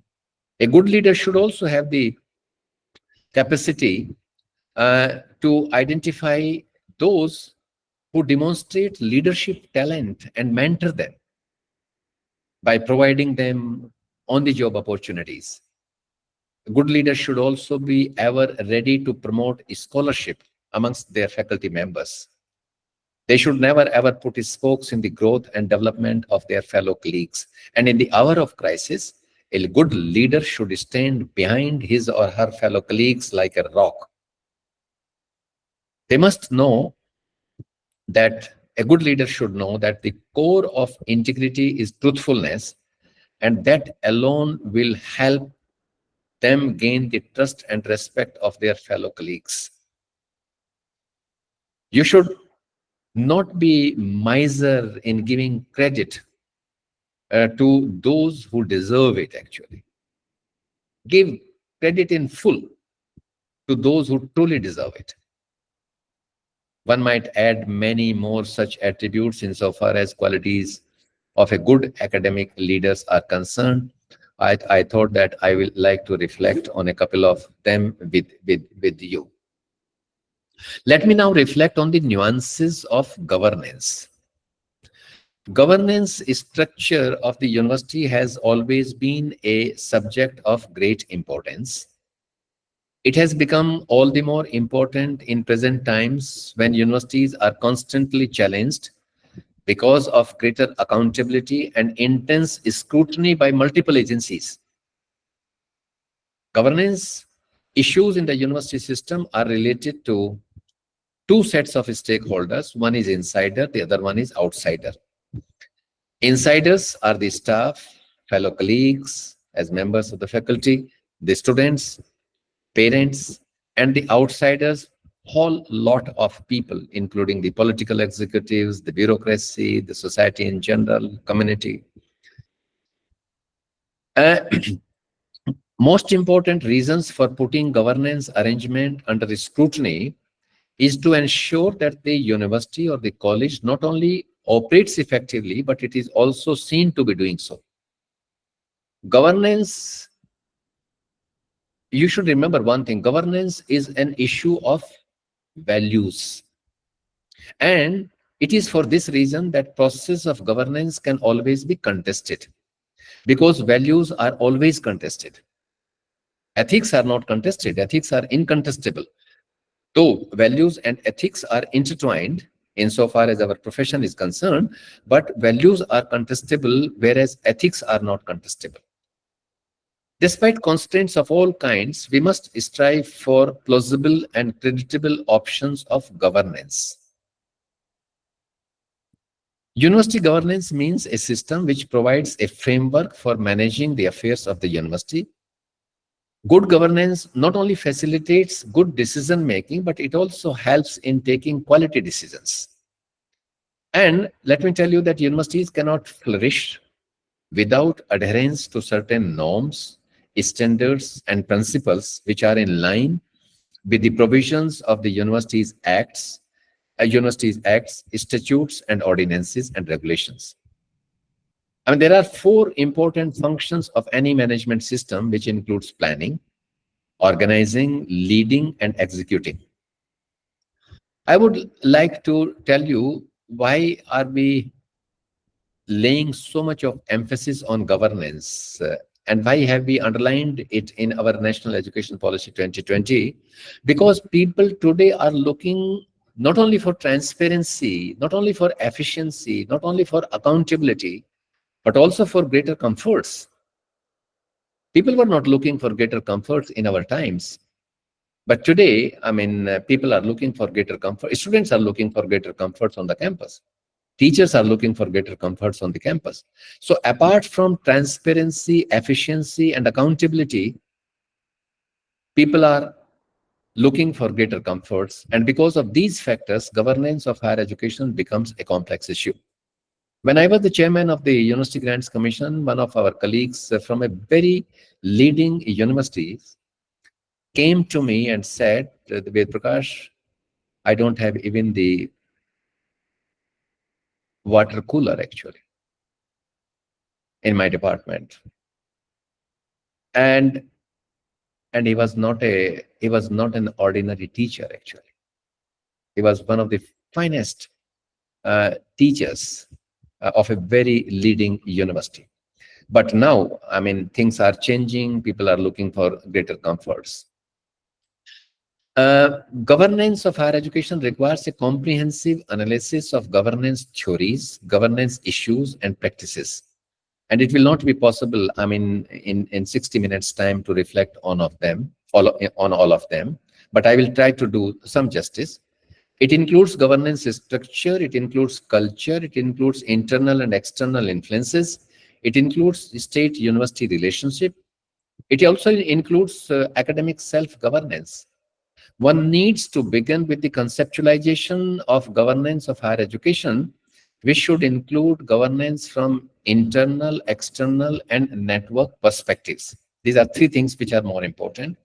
And therefore, higher education governance ought to be looked from three different perspectives: micro level, which could be the smallest unit; meso level, which could be institution as a whole; and macro level, which could be the entire higher education ecosystem. There are various models of governance of university system which we have. I mean, I can name a couple of them. For instance, we have a state-controlled governance model. Everything is centralized. Things are decided by a small cubicle from the corridors of power. Orders are issued to the vice chancellors, and they are asked to perform the role and functions which are desired by the central body. This is the model, which is not a good model. It kills the autonomy of the individual institution. It doesn't allow the universities to further the autonomy, nor to maintain the autonomy. There is another model of governance, which is a better model of governance, and we have talked about it in our national education policy. That is the Board of Governors model, which we have in our premier institutions, and which is why they are faring better than the university system. The board is entirely responsible for the affairs of the university. And in the policy also, having recognized the significance of that, in the policy we have said that each institution will have its own board of governors by 2035, and that the board of governors would be squarely responsible for steering the affairs of the university or the college, including the appointments of the head of the institution or the renominations of the nominations of the members of the board of governors. But we have not yet come up with any legislative framework insofar as this is concerned. We can also see another model of governance, which is known as advisory board model of governance, wherein the owner of the institution becomes the chief executive officer, and that person is supported by a couple of community professionals, but these professionals have little direct decision-making power. They have no power. The entire power is in an individual or is in the family. This model may have different shades, I mean, which could be extrapolated further. You can also see some market-like competitive model. There are model of governance. There are institutions which are focusing only on market-oriented programs because they can make more money out of those programs. and they are not focusing on the basic disciplines like the exact sciences, like humanities, and like social sciences, and like languages. So these are, you can see, different models of governance in our own country. I think what we need to do is that this board of governors model has proved to be very effective even in the Western world, and which is why we have underlined it in the national education policy. Sooner we do it, better it would be. But there is a danger if you are packing the board with people of particular ideology, and if they are given the power to to nominate or renominate the members of the board of governors, then the institution will be in the hands of only a particular ideological orientation, which might be very dangerous. So we'll have to be extremely careful whilst coming up with a legislative framework for that. There are numerous challenges of governance, actually. Challenge to provide futuristic orientation to higher education, what kind of newer programs we need to add by anticipating the recent trends, by envisioning that what kind of world would it be in 10 years from hence or 15 years from hence, and what kind of skills and competencies would be required to respond to the needs of that kind of world. There are universities in the world which are developing the curriculum for 25 years from hence.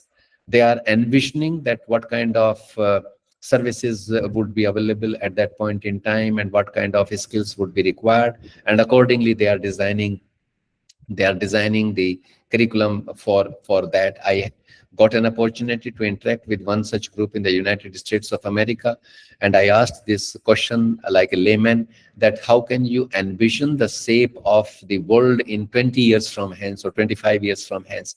And they say that we are making certain predictions, and if our predictions turn out to be 25% true, we would consider it a great success. So this is how the curriculum groups are working in the leading institutions. There are challenges of interdisciplinary teaching and learning. I have already reflected on that. Challenges and opportunities brought out by the development of information technology. Challenges of introduction of high opportunity program. The fact remains that the growing international dimension of higher education are leading to the increasing complexity of governance, and which is why many a time good minds and good people, sometimes they turn down the offer, even when it is through invitation. I know some such examples. I can give you the example of Professor Govardhan Mehta, who is a very renowned scientist. He was given the offer of the position of the chairmanship of the University Grants Commission, but he politely declined. I also know the present principal scientific advisor to the Prime Minister, Professor A.K. Sood. He was offered the vice chancellorship of the University of Delhi. At that time, he was working with the Indian Institute of Science, Bangalore, and he also politely declined that. We lose out certain good minds like this, but it is the choice of the individual. You can't say much about it.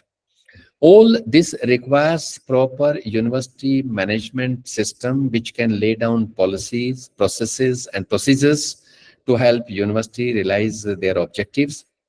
We can reduce manual labor and ensure accuracy, transparency, reliability, and integrity of records by having a good governance model. There are some university management systems created by the by the multinational companies, which are available, which can help universities to get the maximum results with minimum efforts. You can Google and you can find some such models of university governance yourself. We have 3 or 4 different governance models, which I have already reflected. We have traversed a long distance, but I would like to say once again that much leaves to be desired insofar as governance of the Indian higher education system is concerned. I would like to say something about the I'm also supposed to talk about the governance structure of the university. I mean, we have central universities and state universities, and there is a little difference insofar as their governance structure is concerned. In the central system, we have the highest body as the court, then we have the executive council, then we have academic council, finance committee, board of studies, schools, like that. In the state system, it is only the nomenclature which differs. And instead of court and executive council, somewhere we have syndicate and senate and the finance committee, etc. It is almost the same. Now, let me spend some time on autonomy. It is hoped that academic leaders can deliver if they are given the autonomy. Universities are constitutionally and legally autonomous institutions. Good governance warrants autonomy, which is conspicuously missing in our system. There was an educationist, Daniel Pink, and he had once said, and I quote, that control leads to compliance, whereas autonomy leads to engagement. I mean, unquote. This is an internationally acknowledged fact that autonomy and excellence go hand in hand.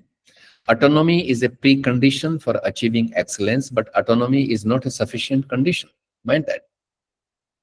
And if I were to define autonomy in the simplest term, I would say that autonomy is a self-regulating exercise of decision-making with fullest commitment and accountability. As simple as that.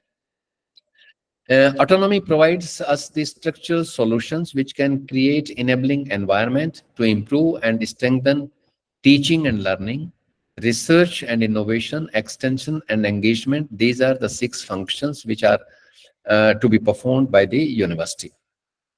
But in the era of growing accountability and transparency and efficiency, seeking autonomy, maintaining autonomy, and furthering autonomy are becoming a huge challenge. Universities and colleges are complex organizations with multiplicity of functions. They are different. I have said it on more than 2 occasions. They are different from other social organizations in role and functions, and therefore, universities and colleges require a different kind of setup in comparison to other social organizations. I would like to remind you that as an autonomous institution and as a member of an autonomous institution, you have to perform 7 vital functions. I would enumerate them for you, and I will leave it to you to decide whether you exercise those functions or those functions are taken away from you, or what are the functions that have been taken away from you, undermining the autonomy of your institution. The first and the foremost function of a university is about the selection of students, appointment of teachers, mobilization of resources, utilization of those resources, determining the course, the curricular provisions, a selection of areas of research, and engagement with the community. These are the 7 vital functions which one can think of the university. Now, I am not going to tell you which one you are performing or which one you are not performing. That is for you to decide. And on the basis of that introspection or analysis, you yourself can find out how autonomous are you. Autonomy also have different levels. Autonomy across various statutory bodies. How autonomous is the finance committee, how autonomous is the academic council, how autonomous is this executive council, how autonomous is the senate or the syndicate or the court. Autonomy of teachers, how a teacher enjoys the autonomy insofar as designing the curriculum, prescribing the syllabi, identifying the appropriate pedagogical processes, choosing the appropriate pedagogical aids, evolving the methods of assessment of individuals' potential, confining within the boundaries of the prescribed syllabi or going beyond the boundaries of prescribed syllabi. I mean, how far do you enjoy the autonomy? Similarly, the students also have the autonomy. I mean, which is why in my earlier talk, I talked about the flexible learning system, because each student has his or her own learning trajectory, and which is why he or she wants to have multiple exit and multiple entry options. Also the freedom to choose what to study and what not to study, and how to study and where to study and when to study, those kinds of autonomy. I have seen, I mean, in the Western world, students walking into the office of the professor and telling that I'm not ready to write the test on Friday. I would like to write my test the coming Saturday because I am not ready. And professor would respect the autonomy of the individual student, and they would say yes. I have seen, I'm privy to such instances in when I had the opportunity to be in the university in the United States of America. Autonomy warrants undertaking programs of national concerns with great care. Autonomy, as I had said, is a necessary, but it is not a sufficient condition for excellence. It requires, I would reiterate once again, visionary leadership. It also requires state and societal support. It requires commitment and competence of teachers. When there is an attack on the autonomy of the university, how far the society support the university? We do not have that kind of practice, but in the Western world, you would find that the society would not allow the external interference in the affairs of the university system. They would come forward and they would be more vocal than the teachers and the educational leaders in maintaining the autonomy of the individual institution. They take pride in their institutions.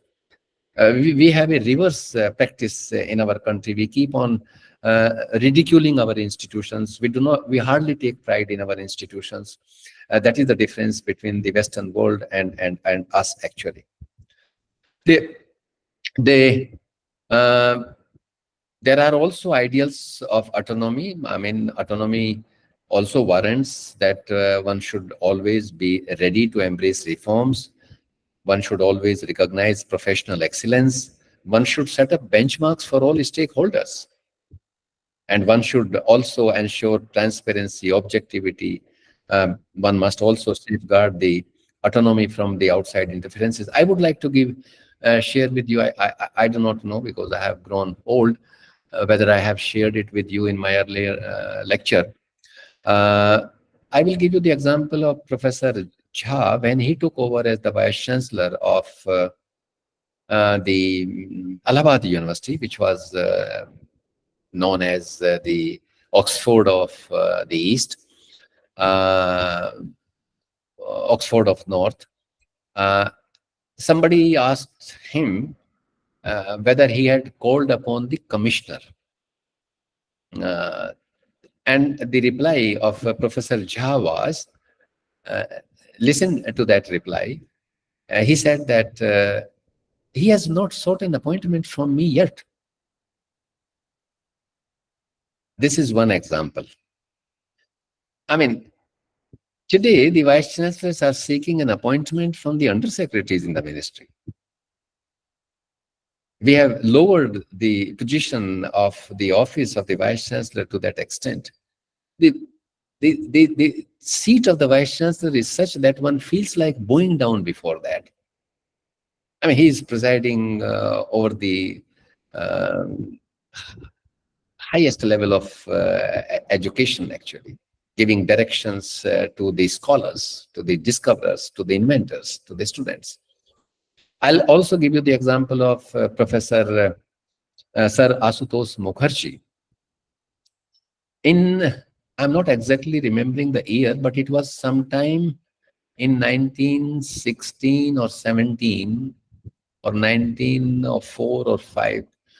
You can correct me. You can Google and you can find out when he became the Vice Chancellor of Calcutta University. Prior to that, he was the Chief Justice of Calcutta High Court, and at that time, the position of the Vice Chancellor was honorary. So he gave up the salaried job and accepted the position of the Vice Chancellorship, accepted the position of the Vice Chancellor of Calcutta University on honorary basis. See the difference. And he found out that the university is not having the teaching department. University is merely operating as an examining body. They are testing, the university is testing the value of education which was imparted through a couple of colleges located in the United Province and in the Bengal Province and at that time. So he decided to set up the teaching departments on the campus of the university.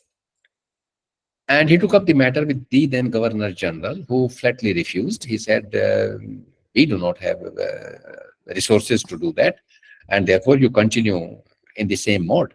He said, no, I will not continue in the same mode. I will like to have the teaching departments, and I will set up teaching departments.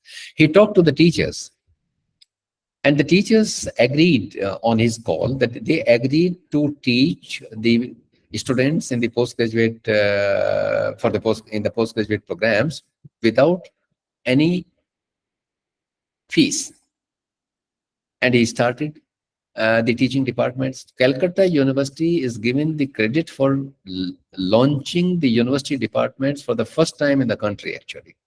And it was because of the courage, the vision of Sir Asutosh Mukherjee. Though he had to bear the brunt of it. I mean, the Governor General instituted and set up a commission to inquire into the functioning of the Calcutta University. But he did not bother about it. So we had some such people from whom we can derive a lot of inspiration. But then the society should also come forward and help the educational leaders to govern the institutions and enjoy the autonomy in the real sense. Of course, with the autonomy comes accountability. With the autonomy comes the greater responsibility that has to be honored. I would like to, it is 1:38. I would like to I would like to conclude actually. The harsh realities are something very, very different. We do not have leaders of those kinds.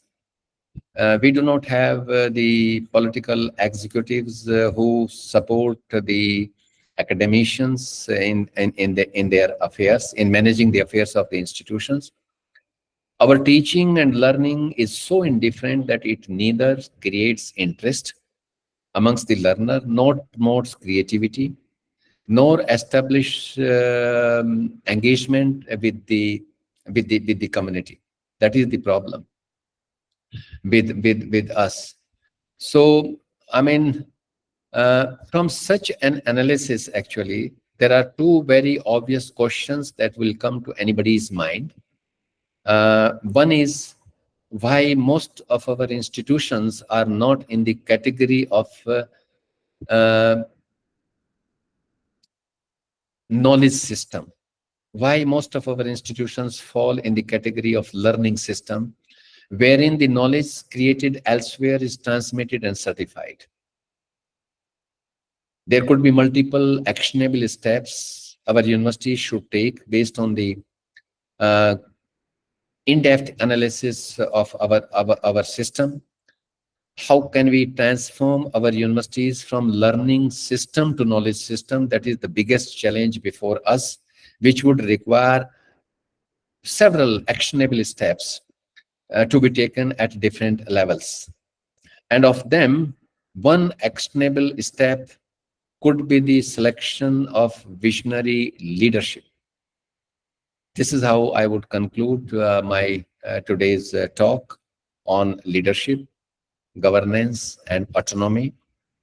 They are very vast areas, actually. It is not possible to reflect on all the aspects insofar as governance theories and issues are concerned, but I have given you fairly a good idea, the kinds of problems that we are facing. I'll stop now, but before I stop, I would like to share some quotes with you.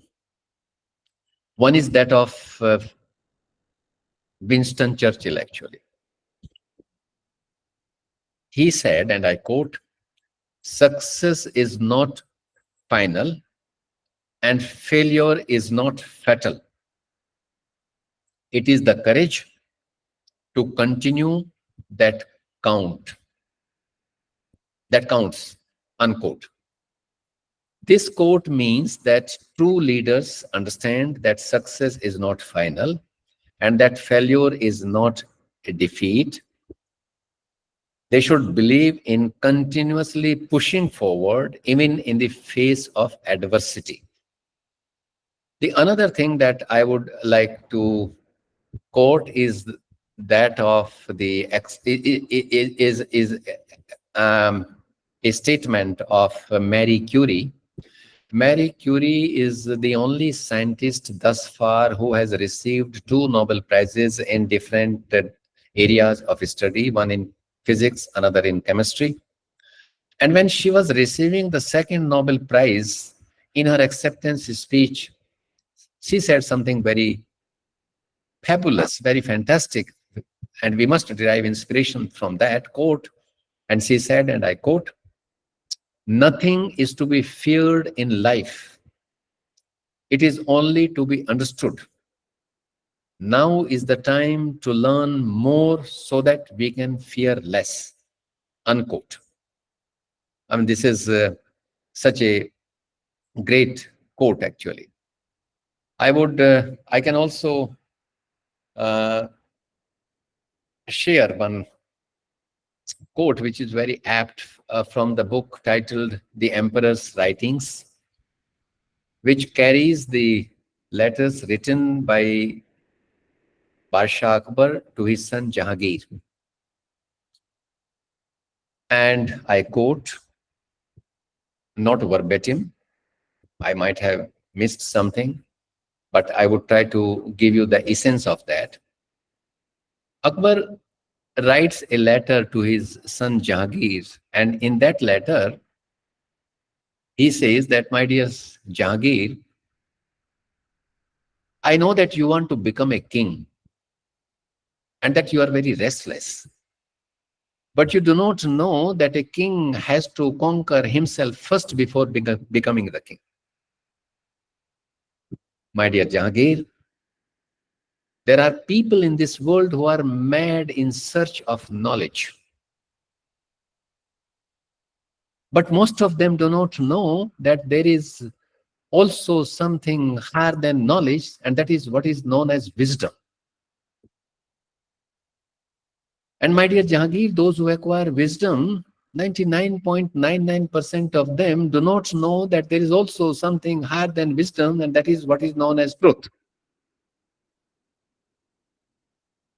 My dear Jahangir, I want you to follow those who are mad in search of knowledge, emulate those who are in search of wisdom, but be wary of those who claim to have found the truth, because truth is the ultimate possession of Allah," unquote. How beautifully this quote makes a distinction between knowledge, wisdom, and truth. I would want all of you to follow those who are in search of knowledge so that you can keep on updating yourself. You can continually ensure your relevance in your area of specialization. You should never ever be caught unaware by the technological advancements. I would want you to be in search of truth, which would be higher than the knowledge and wisdom. That is what is expected of an enlightened person. You are an enlightened person. You have greater responsibility on your shoulders to shape up the lives of innumerable numbers of people. Every person you are going to touch during your career will remain extremely grateful to you. The kind of sanskar, the kind of values, the kind of teachings that you are going to provide to them. With this, ladies and gentlemen, thank you very much for being such a fantastic audience. You have suffered me. I think a lot. I would stop now. I would leave the floor to the organizers and to you. If you have any questions, I would like to answer to your questions. So over to you. Thank you very much. Thank you, sir. Thank you so much, sir. Sir आपकी बात Thank you, sir. Thank you, Thank you, sir. sir. Thank you, sir. हमारा सौभाग्य कि आपको सुनने का अवसर मिला. Sir, You're very welcome. I Very have welcome. one question, sir. Thank you, sir. Yes. Yes, Prof Ved Prakash. Sir आपकी बात दिल को छू गई, बहुत इंस्पायर किया आपने लीडरशिप के ऊपर. सर मेरा एक जनरल क्वेश्चन था. हमारे ख्याल से all the participants are aware about these things and they also face this type of question. What is the difference between university and deemed to be university? Okay. I will tell you. Practically, there is no difference. The only difference lies in the establishment of these two sets of institutions. A university is established through the central legislature, if it is a central university, through the state legislature, if it is a state university. But an institution deemed to be university is established through an executive order of the Ministry of Education on the recommendation of the University Grants Commission. This was the window opened up by Radhakrishnan Commission in 1949, because at that point in time, we have some institutions which were not awarding degrees, but they had attained some kind of excellence. And it was thought by our forefathers at that time that if an institution has achieved excellence in certain areas of study, that institution should be given powers to award degrees. And very outstanding institutions are in that category, Professor Prakash, let me tell you. Institutions of Indian Institute of Science, Bangalore is deemed to be university. Yes, sir. Tata Institute of Fundamental Research is deemed to be university. Tata Institute of Social Sciences is deemed to be university. I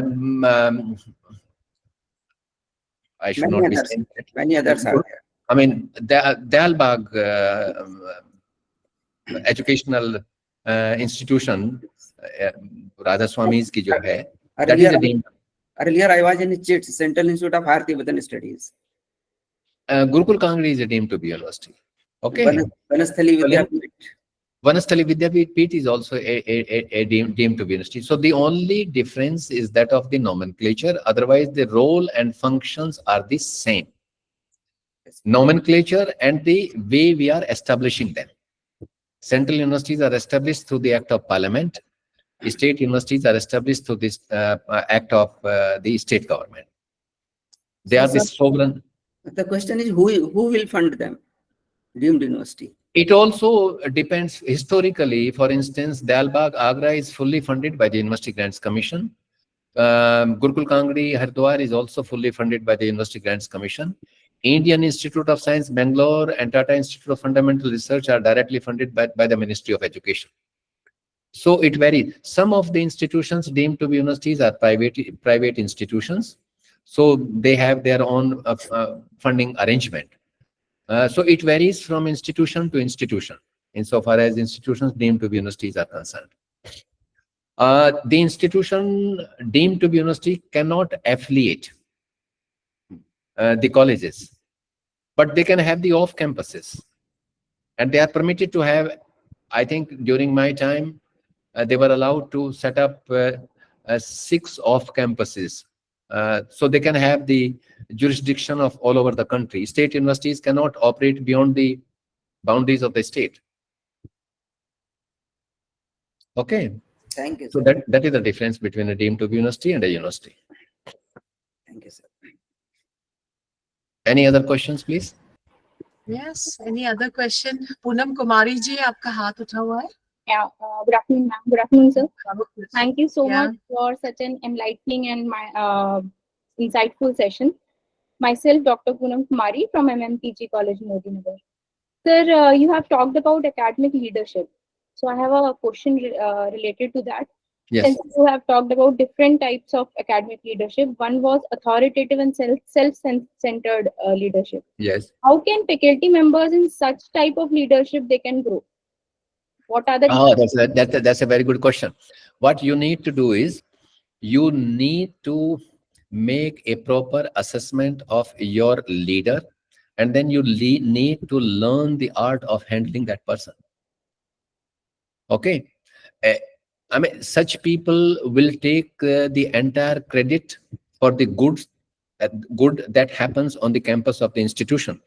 But if that good has happened by your hard work, then you should have a mechanism of getting that credit. And that credit can be taken provided you keep on pumping him through the emails. Okay, there are various ways of handling these kinds of people. You can handle.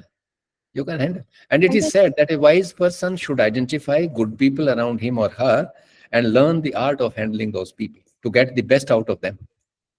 You can get the best out of even the authoritative person. And so Okay. just one more question. As an academic leader, how can we handle the resistance to the change we as a leader want in department or institute? You see, you need to learn the art of completing the circle. See, if you are only identifying the inadequacies in something, you should also have the ability to tell them how to overcome them. Many a time such situation arises. Such situations arise when you are introducing certain reforms. They may be having some concerns, and if you are in a position to allay those concerns, if you have clarified their doubts, then certainly they will follow you. But you should maintain your calm. You should not shout, or you should not push beyond a point. As a good academic, you should never ever push your points beyond a limit, actually. See, what would you do? I mean, you are not going to break your head if somebody is not ready to listen to you. So express yourself in a dignified, in a respectful manner, and then just withdraw. Okay. Thank you. Maybe good sense will prevail upon him or her, and they will come to terms. Thank you. Never make it a prestige point. And which is why I have said that a good leader needs to know when to take 2 steps forward and when to take a step backward. Because the institution belongs to everyone. If you are hell-bent in introducing a reform which is not liked by 9 out of 10 teachers and 7 out of 10 students, it means it is not publicly acceptable. And therefore, you should not push for such kind of a thing, and you should not make it a prestige point. You should withdraw. Give more time. Thank you. Thank you. Any That other was question? so well said. Thank you, sir. Yes, that was well said. I think one more hand is raised. Hargur Pratap ji, Mahal ji. Yes. Thank you, ma'am. Prof Mahal, yes. Thank you very much, sir. At the starting of your lecture, sir, you have rightly said that academicians should govern the higher education institutions. But in our country, more than 70 to 80% of the higher education institutions are governed by the bureaucrats. इसके बारे में आप क्या कहेंगे sir? नहीं, ऐसा तो नहीं है मेरे ख्याल से. We should not cross the.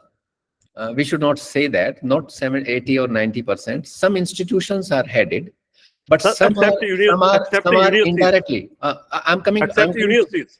I'm coming to that point. What did you say? Most of the institutions are governed by the bureaucrats, except universities. Okay, you come from Punjab, isn't it? Yes, sir. Professor Jaspal is an academician. He is heading Guru Nanak Dev University, Amritsar. Yes, sir. Professor Karamjit is also an academician. He is heading your State Open University. Okay. A lady, distinguished academician, is heading the Punjab University, Chandigarh. Most of the institutions are headed by the academicians, even in your own state. There are few examples. No, there are few. There may be few instances wherein the leadership is given to a non-academic person. I have given you the reasons for that it should not be done. But what is happening in our country indirectly, the bureaucracy is interfering. Indirectly, they are governing actually, because they are dictating the terms. And I had said it, that when the Vice Chancellor is seeking an appointment from an undersecretary in the ministry and taking dictates from him, that is very, very unfortunate. And I have also given you the examples of two examples, one of Professor Jha and another that of Sir Asutosh Mukherjee. So we require, that cannot happen unless you have the support from the political system. Prosmal, you have chosen the democracy as a way of life, and in democracy, the political executives are going to play a bigger role. They should come forward to support the educational institutions. Only then we can protect our institutions from the external interferences. Okay. Only then. Sir मेरा ये question था, university को छोड़ दें आप. हाँ. जो भी यहाँ पंजाब में more than 300 कॉलेजेस हैं हायर एजुकेशन के, तो ये कॉलेजेस जो हैं वो डीपीआई और सेक्रेटरी के अंडर आते हैं, पॉलिसीज वो बनाते हैं, वो सारे आईएएस ऑफिसर्स हैं. तो कई बार कॉन्ट्राडिक्शंस रहती हैं यूनिवर्सिटीज की पॉलिसी और कॉलेज की पॉलिसी है. बिल्कुल है, इंटरफेरेंस है. There is no doubt about it. there is an interference from the bureaucracy that remains, because the principals are made answerable to the bureaucracy, which is a bad governance model actually. It's a bad model of governance, which is very unfortunate. One of the reasons is that our institutions are not self-reliant. That is one reason. We, unlike the Western world, where professors are mobilizing the resources for the university, we have not been able to promote that culture on the campuses of our institutions. Our teachers do not feel confident. They do not feel confident in handling the projects, in bringing consultancy projects, in meeting the deadlines given by the industries. And as a result of which, what happens is that we totally depend upon the resources which we receive from the government, and which is why we get dictated by the officials of the government. This is the irony of the system. I do not know when are we going to overcome it. It was not like that before. I give you the example. I mean, one of the vice chancellors, a friend of mine, Prof Talat, he was heading the university in Srinagar, and I was invited to give a lecture there. And after the lecture, one of the senior members of the community came forward and told me that when Sheikh Saab was the chief minister, Sheikh Abdullah, if he had some work, he would drive down to the office of the vice chancellor. He had never ever called the vice chancellor to his office. This is one example. I'll give you another example, Professor Mahal, from your state. When Pratap Singh Kairo was the chief minister, some people went and complained against the vice chancellor of Punjab University, Chandigarh, that this vice chancellor is very arrogant, he doesn't listen to the politicians. And the reply of Pratap Singh Kairo was that he is building your university. Keep him free. Let him do the job. Don't interfere in the affairs of the university. That was the reply of Pratap. You need that kind of leadership, Professor Mahal. Right, sir. Right, sir. Which is missing. Right, sir.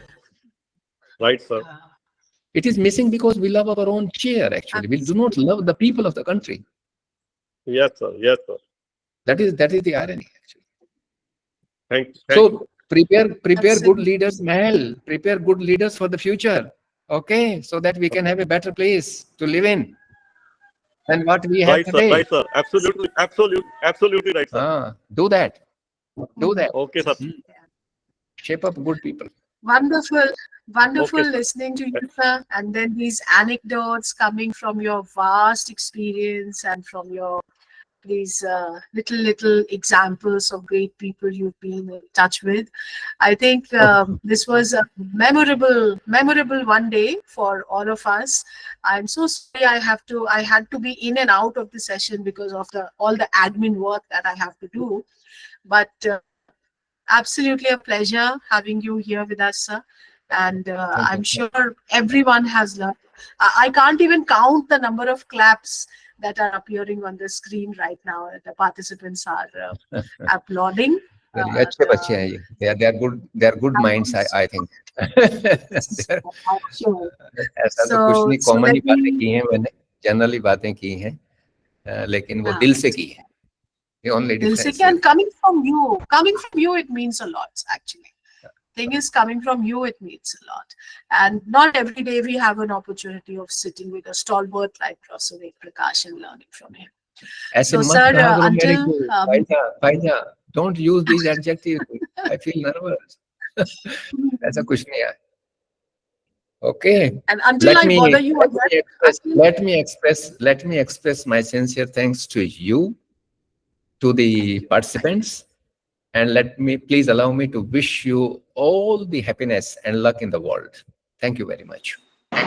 Thank you so much, sir. Thank you so much. Thank you, sir. Thank you, sir. Thank you, sir. Thank you so much. Thank you. Lovely boys and girls. Thank you so much, sir. Good. Thank you. अब मेरे को खाना नहीं चाहिए.